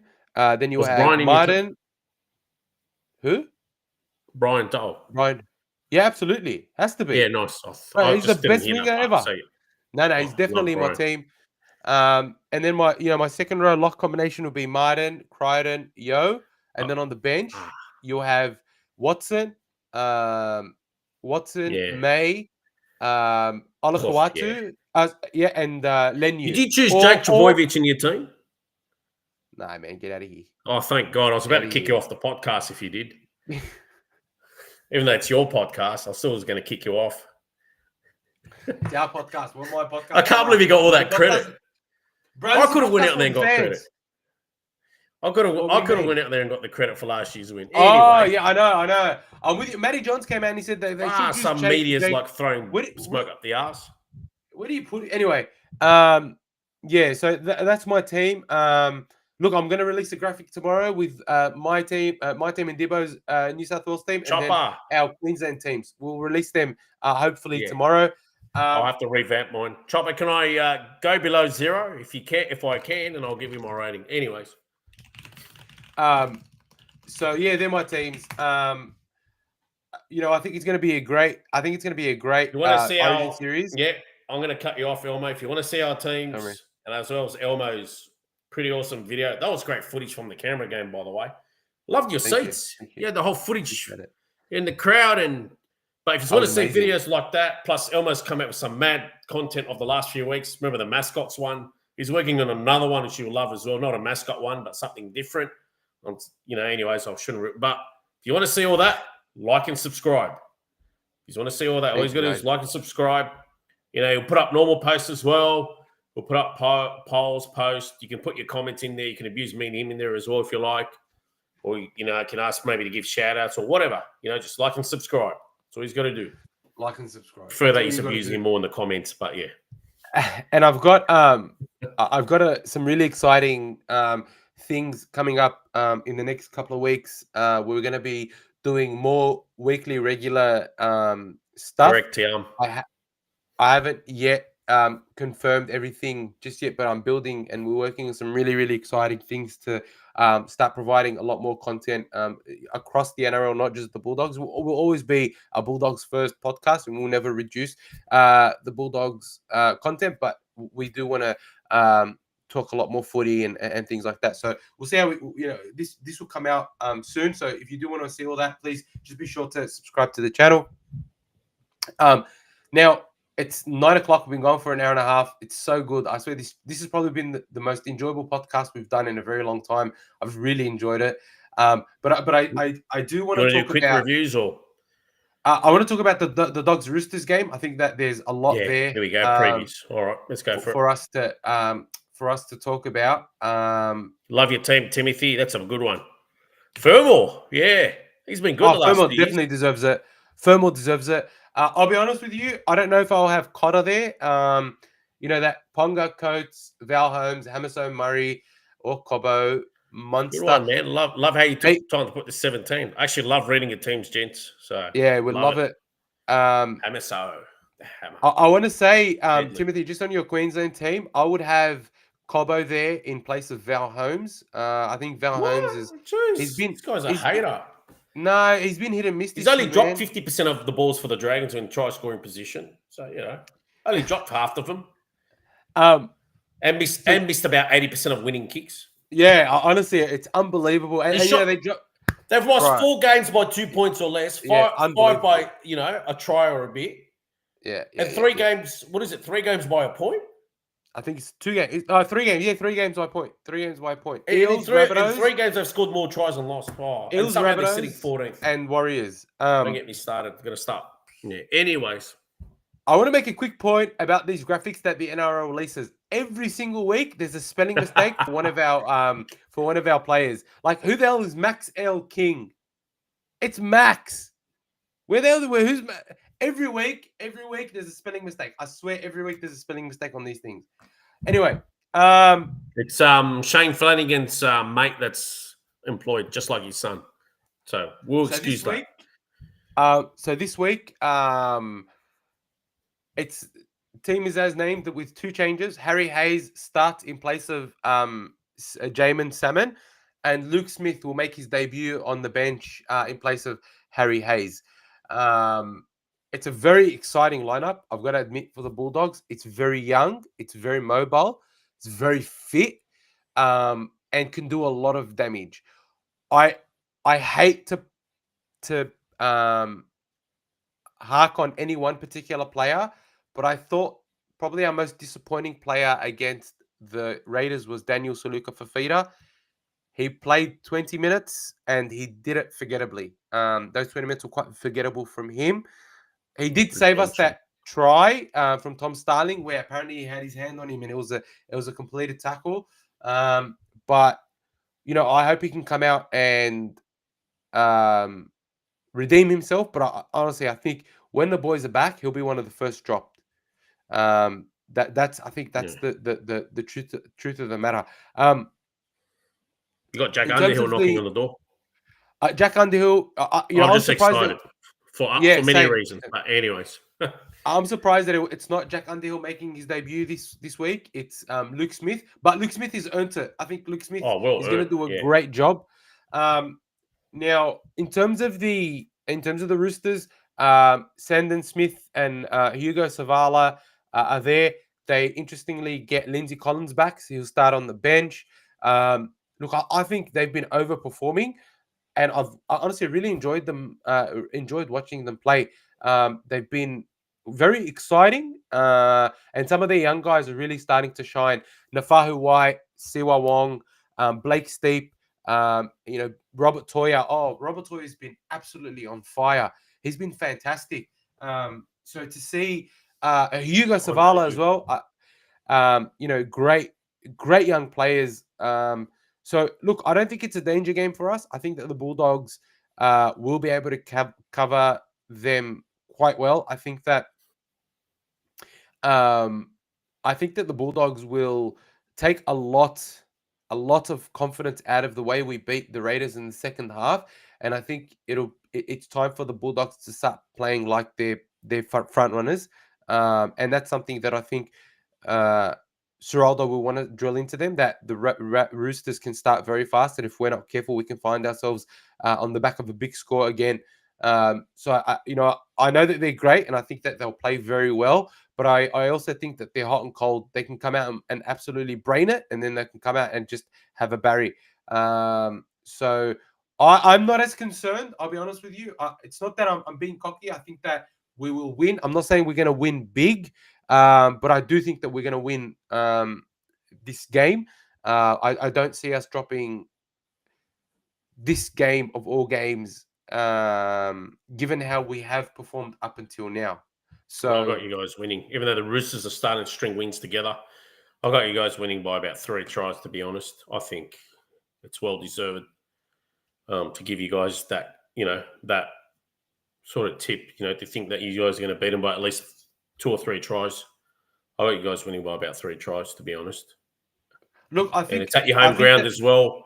Big home it's crowd. at Accor, big crowd. I think the one thing about the Roosters is that if you can get momentum against them, their defense does buckle. Their defense does buckle, and so I get the feeling that they won't be able to hold us out like they have been able to do other teams. And look, some of the wins that they've had, have been good, but they've been against lesser teams. Obviously, that doesn't really mean Surely anything not, in our. Omar. That doesn't mean anything in this competition, but I do think that the Bulldogs will win this one and will win this one well. I think that Stephen Crichton is going to put his mark on this match again. But yeah, it'd be very interesting to see how Luke Smith goes. I'm very excited about his debut. Very excited about Harry Hayes playing in the second row. I think second row is probably where he should be, not playing in the front. He'll be fantastic in the second row. I actually think he'll kill it for us. And I think Curtis Morin and Lipboy Hotboy are going to just have such a good game again. I'm so excited to see them play because I was really, really impressed by what I saw in that second half. So, I think it's going to be a win. But the Bulldogs, the Roosters will put on a good fight. The Roosters definitely put on a good fight.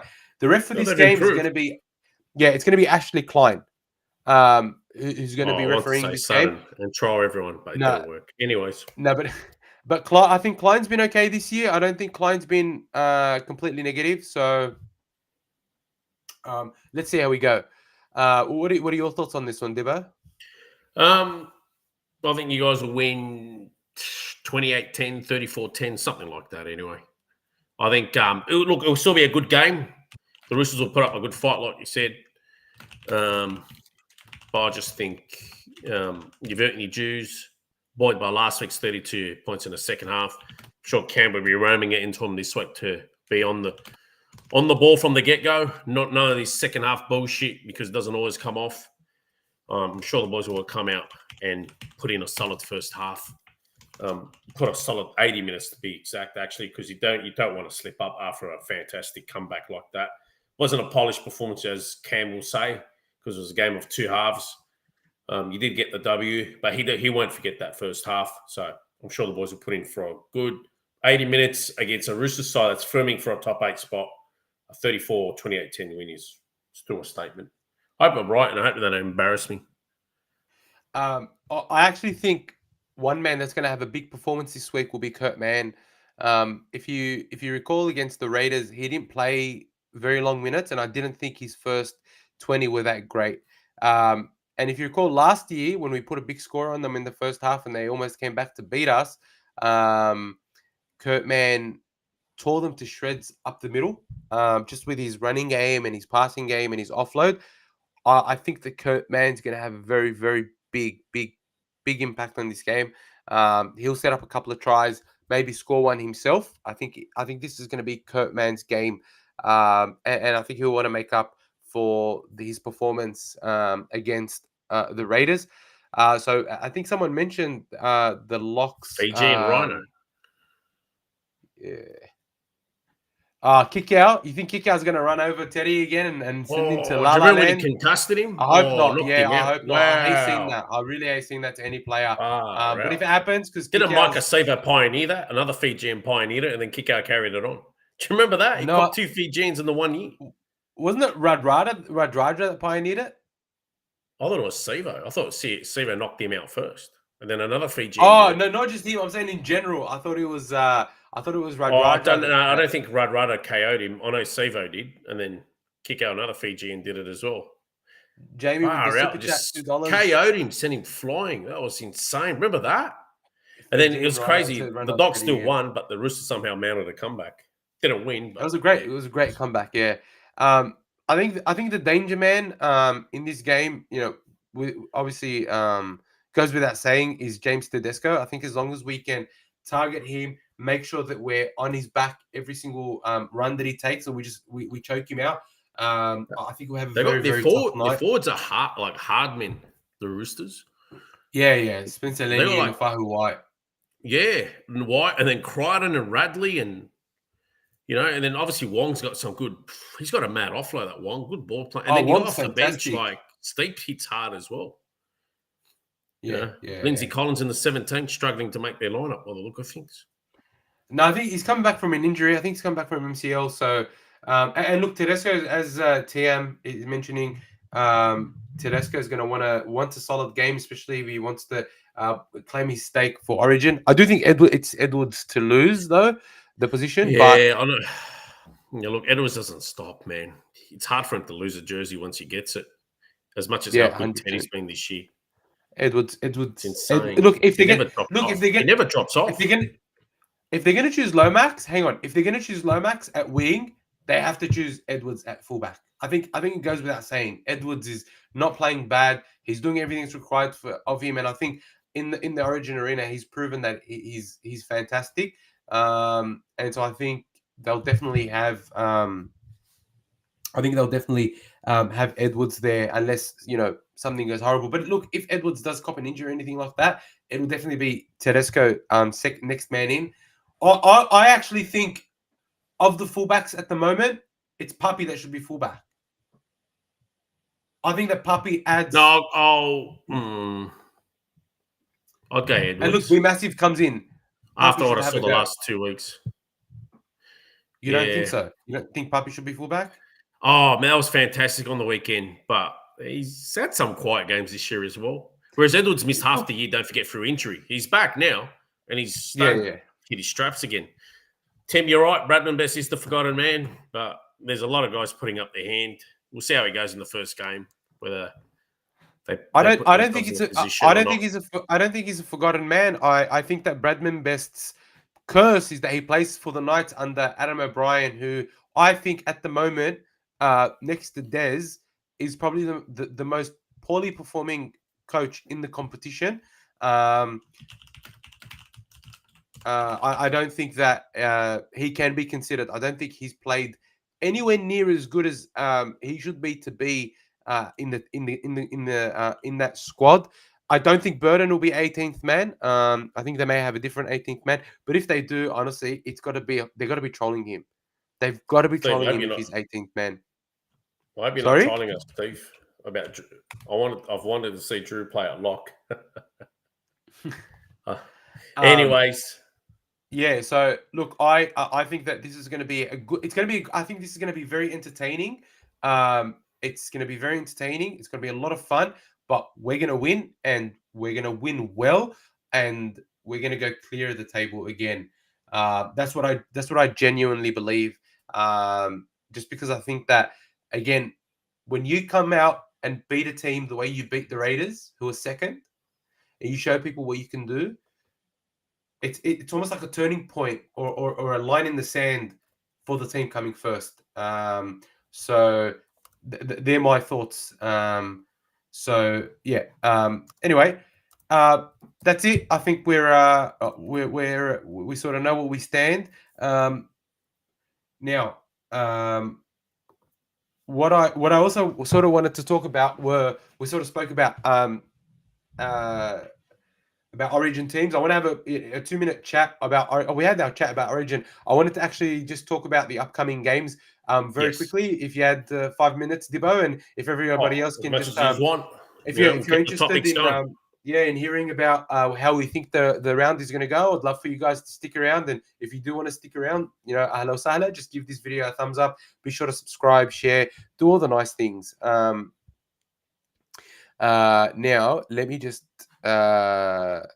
get the website up and running so that we can talk about the upcoming games.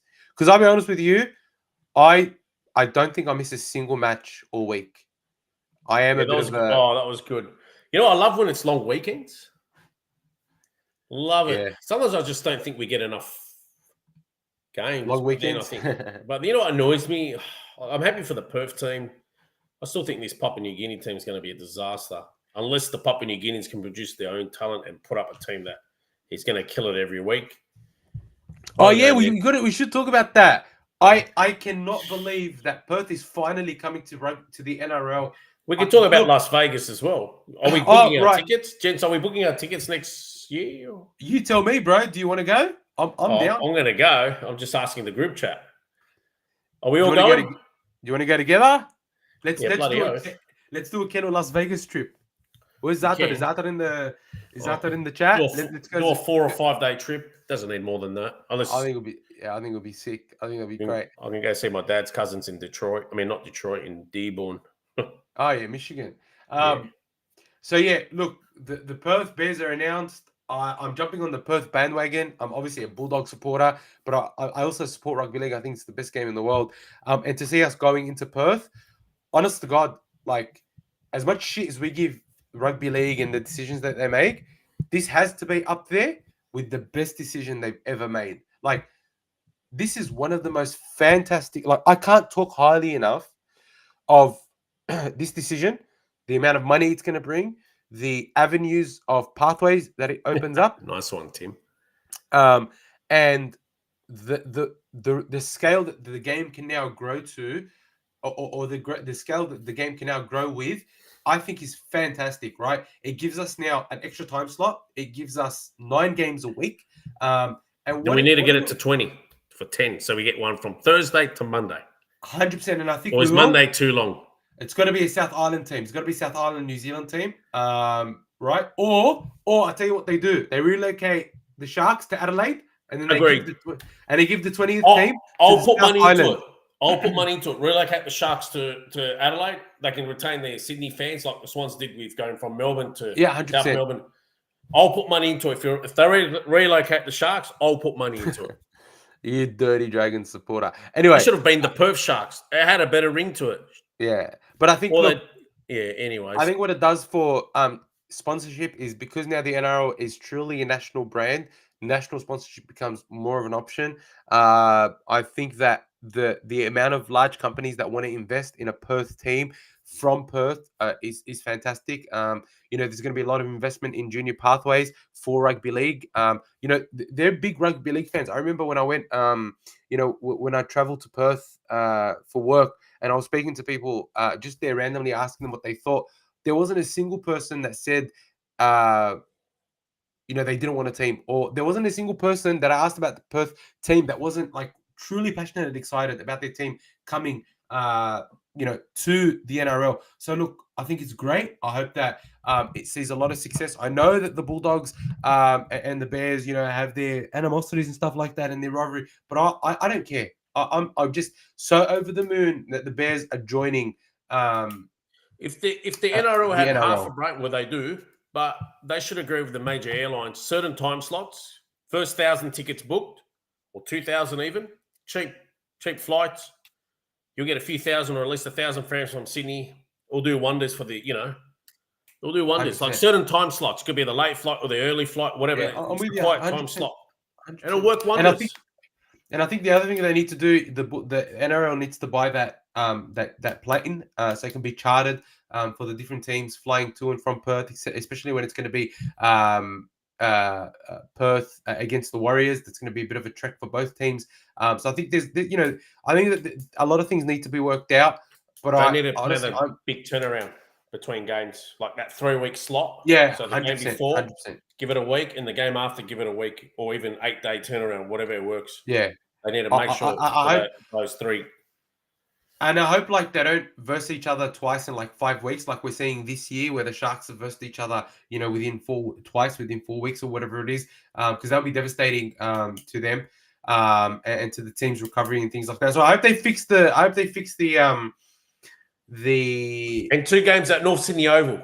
Whether I think that's Sydney team takes a game there, or they get 1 home game there, and a Sydney team takes a game. They give them 2 or 2 home games here. I think Boba Valandis said 1 game at North Sydney Oval every year at the very least. That's in the contract. I'll take 2. I'm saying, but that's what's been agreed to. Yeah. That's what they've agreed to. They've agreed to 1. They're going to use the North Sydney Bears colours. Look, I'm just so happy. Honestly, for rugby league as a fan, I'm over the moon. And I'm just excited for them to enter. I'm excited to see who they choose as coach. They did say, Mal could be a potential option. I don't think Mal's that great of a coach. Give someone. Give someone That else. that Queensland Far out. that Queensland team my 5-year-old daughter could have coached to the series. Anyway, they are saying I don't that know it about could that, be mate. But anyways, Brad Arthur. They're saying it could be Brad Arthur, could be Sam Burgess, whoever. I don't really care. Just make sure you get a high profile name. Let's build rugby league in Perth, and then let's get an Adelaide team, or let's get a second New Zealand team, and let's kill New Zealand rugby. But look, overall, there's so much talent there, even from the Pacific nations. Yeah. Or even a Pacific Even England, team, like England will rugby. supply a few players. Yeah, We need they're I going think to buy will. half that Super League, I think, in France. And so happy that the Perth Bears are in. The game's game's getting stronger. Don't forget, the Serbs got a team. Serbia plays rugby league. The Serbian league's on its way up. It's going places. Yeah, 100%. I think Boba Volandis is the right person to be leading it. Him and Peter Volandis. I think they're doing a great job. Like, sure, they get some things wrong, like the crackdown, but overall, I think they're doing a great job, man. I think that they're thinking outside the box, and it's more good than bad. You got to be honest, and that's the way I look at it. But yeah, let's talk about these upcoming games. Knights and Eels looking like a spoon bowl. I'm going to go the Eels. I'm going the Eels by 4. I was going to say 8, but let's 4. Zach Lomax is back. Eels should have won that game against the Dolphins. Yeah, agreed. South African rugby players are titans. But anyways, back on topic. I'm going to say, look, Dylan Lucas is back. I think he'll have a great game. Thomas Kent is on the bench. That's good. Look, I'm going to go the Eels only because I think that Zach Lomax and Mitchell Moses will play out. They played well. They played well. They didn't play too. They played decent against the Dolphins. Yeah, I'm going to go the Eels. I think they're finding their straps. Yeah, I agree, and I think look, Isaiah Yongi is getting better every single game. He's getting better. I don't know what Newcastle was doing last game, but anyways, they're a rabble. They are a rabble, and a team that's made the finals the last few years. That was disgusting what they did in the second half. It was against the Gold Coast as well. It's not like it was against some high flyer. Anyways. I want to give a quick shout out to Jordan Samrani, who played off the bench for the Eels last week. Obviously, ex-Bulldog. I think he played very, very well. Very spirited performance. Did well. Impact. We've talked about Bulldogs and the Roosters. Bulldogs are going to win. All right. Dolphins and Warriors up there in Suncorp Stadium. It's going to be a close one. Yeah, no, I think it's going to be Warriors are slowing down. I find they're slowing down. James Fisher-Harris is back. Aaron Clark is playing out of his skin. Tamari Martin's on the bench, and look, Roger Tuivasa-Sheck could come in and play on the wing this week with Kurt Capewell moving out there or whatever. They could make some changes. I'd put him there in Tupaki, whatever his name is. Sorry, Tuapiki's position. Yeah, could be. There. Could be, but he was vulnerable against the Dragons. Yeah, he has been. There. Yeah. So look, I think it'll be Warriors by 2 or 4. I don't think they're going to blow them out of the park. I think the Dolphins by 14. I think the Warriors will get a bit of a reality check. Okay, fair. I mean, that's not. I love the Warriors. The Dolphins. I love the Warriors. Dolphins have it in them. But I think they just they're slowing down a bit at this stage. I think they're overperforming. I think they're at they're reaching. I had them beating the Dragons, but yeah, I found they're I did too. Yeah, I did too. I think they need a bit of a rest. Anyways. Yeah. All right. Cowboys and Seagulls. So look, interestingly, they've Cowboys have dropped Jackson Purdue. No, I thought he was playing in the halves. No, he's playing in the halves. Oh, sorry. They've dropped Jake Clifford. They've moved Jackson Purdue into the 5'8" role and Tom Dearden into the halfback role. He's going to be good. No, I think Manly takes this one out quite comfortably. It's a dairy farm. I mean, what do they call it these days? Sorry, I was sort of stuck on dairy Country farms. Country Bank Stadium. Country Bank. Queensland Country Bank Stadium. Look, I think Manly's going to be hungry, man. It's going to be. You know what? I think Manly will get this one. You're right. I think they're really edging for a win, and some of those guys want to somehow steal a jersey. I'm going to go Manly by 8. The reason I feel Manly. The reason I'm saying Manly is for a couple of reasons. I don't think that Dearden is a 7. I think he's barely a 6, to be honest. Dearden is. I don't know what Throw a Dearden is, dummy but in he's and hope they fall for yeah, it. It's not working anymore. yeah. It's not working. Look, I pointed out last year. Yeah. He's barely a 6. So he's definitely not a 7. Whereas Needs I to think reinvigorate his game. yeah, It's Manly will be unpredictable. hungry. Tom would have played, a few more games, got more blood running through his legs. So I, you know, I do think that Jazz Tavanga at 9 is a bit of a weak spot, as well as Ben Trebojevic at second row. But I think that there may be some last minute changes, given that. I thought. Yeah, look, I don't know. I think Jazz Tavanga is a weak spot at their 9. Jazz Tavanga and Jake Simpkin are a weak spot. Their bench is a bit light too, with some of the injuries that they've got. But overall, I think that the Manly will get the Cowboys. What's your call there, Manly or Cowboys? Yeah, Manly by 8. Manly by 8. Manly by I got Manly by about 10. Sharks and Storm at Shark Stadium. I'm actually going to go with the Sharks. I'm actually going to go with the Sharks. I think the Sharks hopefully will be toothless in this game, because they will look like they're going to cough it up against Manly until somebody spilt a ball. I think Melbourne's a bit under pressure here, because they got to respond and try to stay in touch with the leaders. I'm going to go Melbourne. They were very clinical last week. Sharks barely could even get past West Tigers 2 weeks ago. Actually, they didn't even get past West Tigers. They lost. Yeah, they lost. Whereas Melbourne came and thumped them. I'm going to go Melbourne again. I'm actually going to go clinical. I'm going to go Sharks by 6. I think Nico Hines cops a lot of shit. I think he cops a lot of shit, but he's actually played really well the last couple of weeks. And he deserves the criticism, but he also deserves the props. And I think he's been good the last couple of weeks. He's been very, very good. Look, Blake Brayley, great 9. I think he's been fantastic as well. Billy Burns, man. I mean, Brenton Nickora, we know what he can do, but Billy Burns has been very, very good for them. What I do wish from the Sharks, though, is I wish that they allowed Cameron McInnes to play more of a ball playing lock, as opposed to a hit up merchant.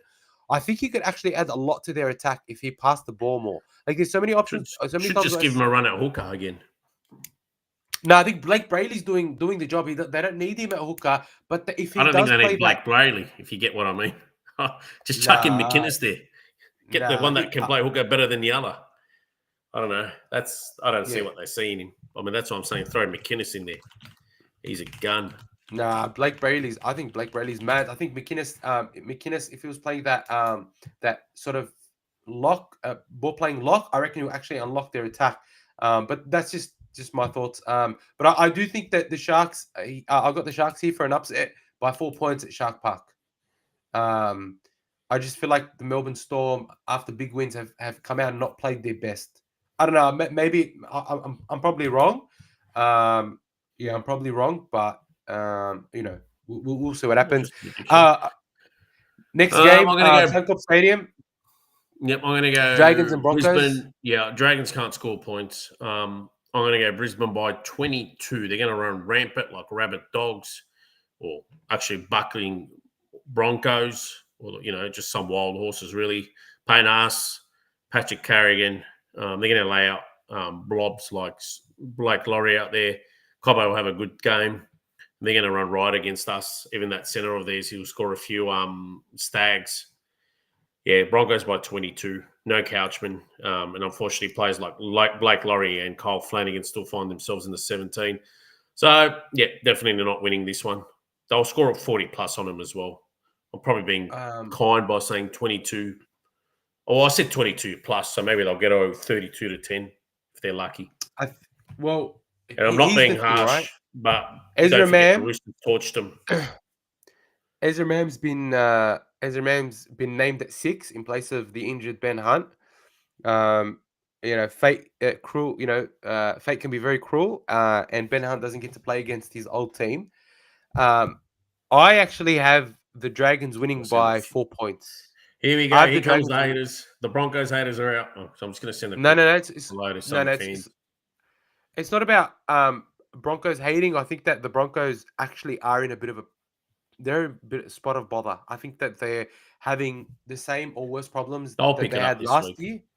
I don't think so. I genuinely don't think so. I think that they've got bigger issues, some existential problems that they won't be able to deal with.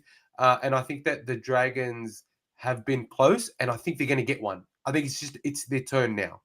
And they don't have the existential problems that the Broncos do.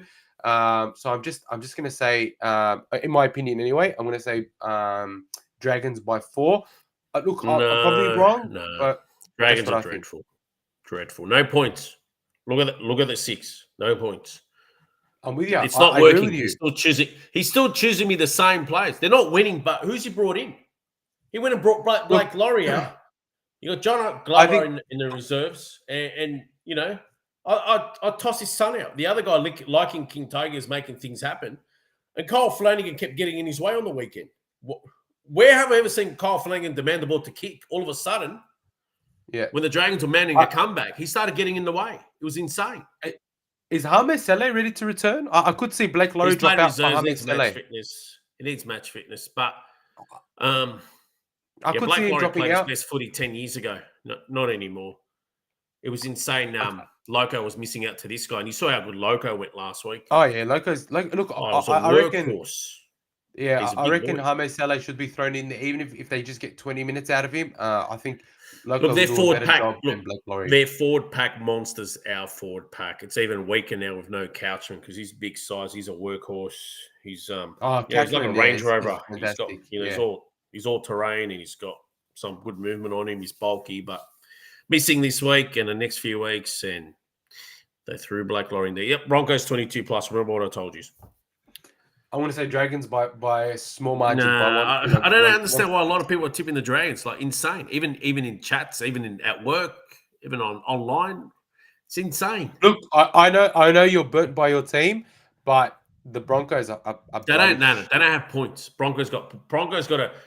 Look, styles make games. You know, certain teams can beat certain teams because they play that certain style. It's the same way the Dragons beat Melbourne because they could foil Melbourne. Obviously, Melbourne were missing their halfback or something. And then certain teams like Wallop Dragons will struggle to even get within 20 points of Melbourne. You know, it's just certain styles. The Dragons can't comprehend or can't play against a big forward pack. And, you know, Melbourne don't exactly have a big forward pack. Look, again, I just think that the only forwards that are playing well for the Broncos are Haas and Carrigan, and even then, I don't know. I think that Cobbo will score a few, anyways. Nah, I think the Broncos have big problems. Anyway, moving on. Let's move on. The 4 p.m. game on Sunday is Raiders and Titans. I actually think I think the Raiders will win, but it's going to be a very tight game. I think Raiders by 6. I think you guys killed their confidence and their ego. Did you see them at full time? I got to bring it up again. Yeah, they were devastated, like they were like a funeral, like they lost their favorite dog all of a sudden. You know, when somebody loses their favorite dog. Anyways, the only reason I think that the only reason I think the Titans will be better is because Kieran Foran's named on the bench, and I think he's going to add a lot of direction and a lot of class for the Titans, and that's going to guide them around the park. I was very tempted to tip the Titans to win, but I just don't think they've been good enough to beat a great Raiders team. But I think it'll be closer than people are predicting.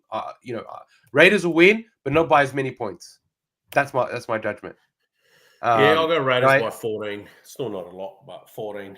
Yeah, fair enough. I'm going to go Raiders by 10, maybe 6, and then rounding out the Sydney. The game. Sydney. I'm going to go. I honestly have tipped the Tigers for the spoon. I still think they'll get it. They got gifted 2 wins against Cronulla and St. George. Tigers win this one. I think Tigers will win this one. I think Tigers will win. Yeah. Why? Wait. What? Why is Brett Naden on the bench? What the hell's going on here? He's been named in the 17 the last few weeks. Like, he's brought Stafford Toa in. I think Elmo's aborting. He's aborting. He's going to Souths. It's ruined it for him. Look, Johnston's back. Yep, Souths. Interestingly, Tavita Totola's still out, and Jacob Host returns from injury but hasn't been named. It's interesting. And look, he's dropped Talon De Silva. The hell is Benji doing? Probably was disaster. Probably found out he's signing with the Dogs from next year. Whoops, did I let that slip? Anyways, time to wrap it up. That's Rabbitohs. Yeah, I reckon Rabbitohs. I just don't get. I don't get what Benji's doing. I honestly don't understand what Benji's doing. He's dropped, bro. Anyway, I've gone Souths by a good 14 points. Nah, I've gone South by 6. I still expect the Tigers to win. At least you tip Souths. Yeah, but it's just because I don't know what the hell he's doing. Why would you drop Talon De Silva, who's been fantastic? Like, what? Anyway, look, we've been on for 2 hours now. It's 9:30. This has been a whirlwind. I've absolutely loved it. Thank you so much to everybody that's stayed with us. Everybody that's enjoyed it. Have a great night. Be sure to cheer the Dogs really loudly. It's gonna be a great game against the Roosters. Looking forward to a great performance, and I think it's going to be another really, really good round of footy. There are most of these games, you just can't see a clear winner. There's just no clear winner in most of these games, and I think every week people are telling me they tip 2 out of 8, 3 out of 8. Yeah. Lucky to get 4 or 5 out of 8. I'll say there's one week I literally picked who I thought was going to I went against the grain, and somehow that was 7 out of 8, and most of it ended up 4 out of 8. It's just insane. Anyways, it has been quite insane. Anyway, it's been a great round of footy. We've got so much content coming up. We have so much happening in and around the world of rugby league and the Kennel podcast and everything that we're doing. Thank you so much for your support. To everybody that liked, subscribed, whatever. If you're still here, please just give it a big thumbs up quickly. Really loved all the chat, loved all the footy. Got some big things coming up. Stick by us, stick with us. We'll be same time. We'll be here same time next week at 7:30 p.m. going live. I hope you do well. I hope you do well in your tips. But just do tipping comps, no betting. Enjoy the footy. Be safe. Make sure everybody's happy. Somebody give us tips for fantasy.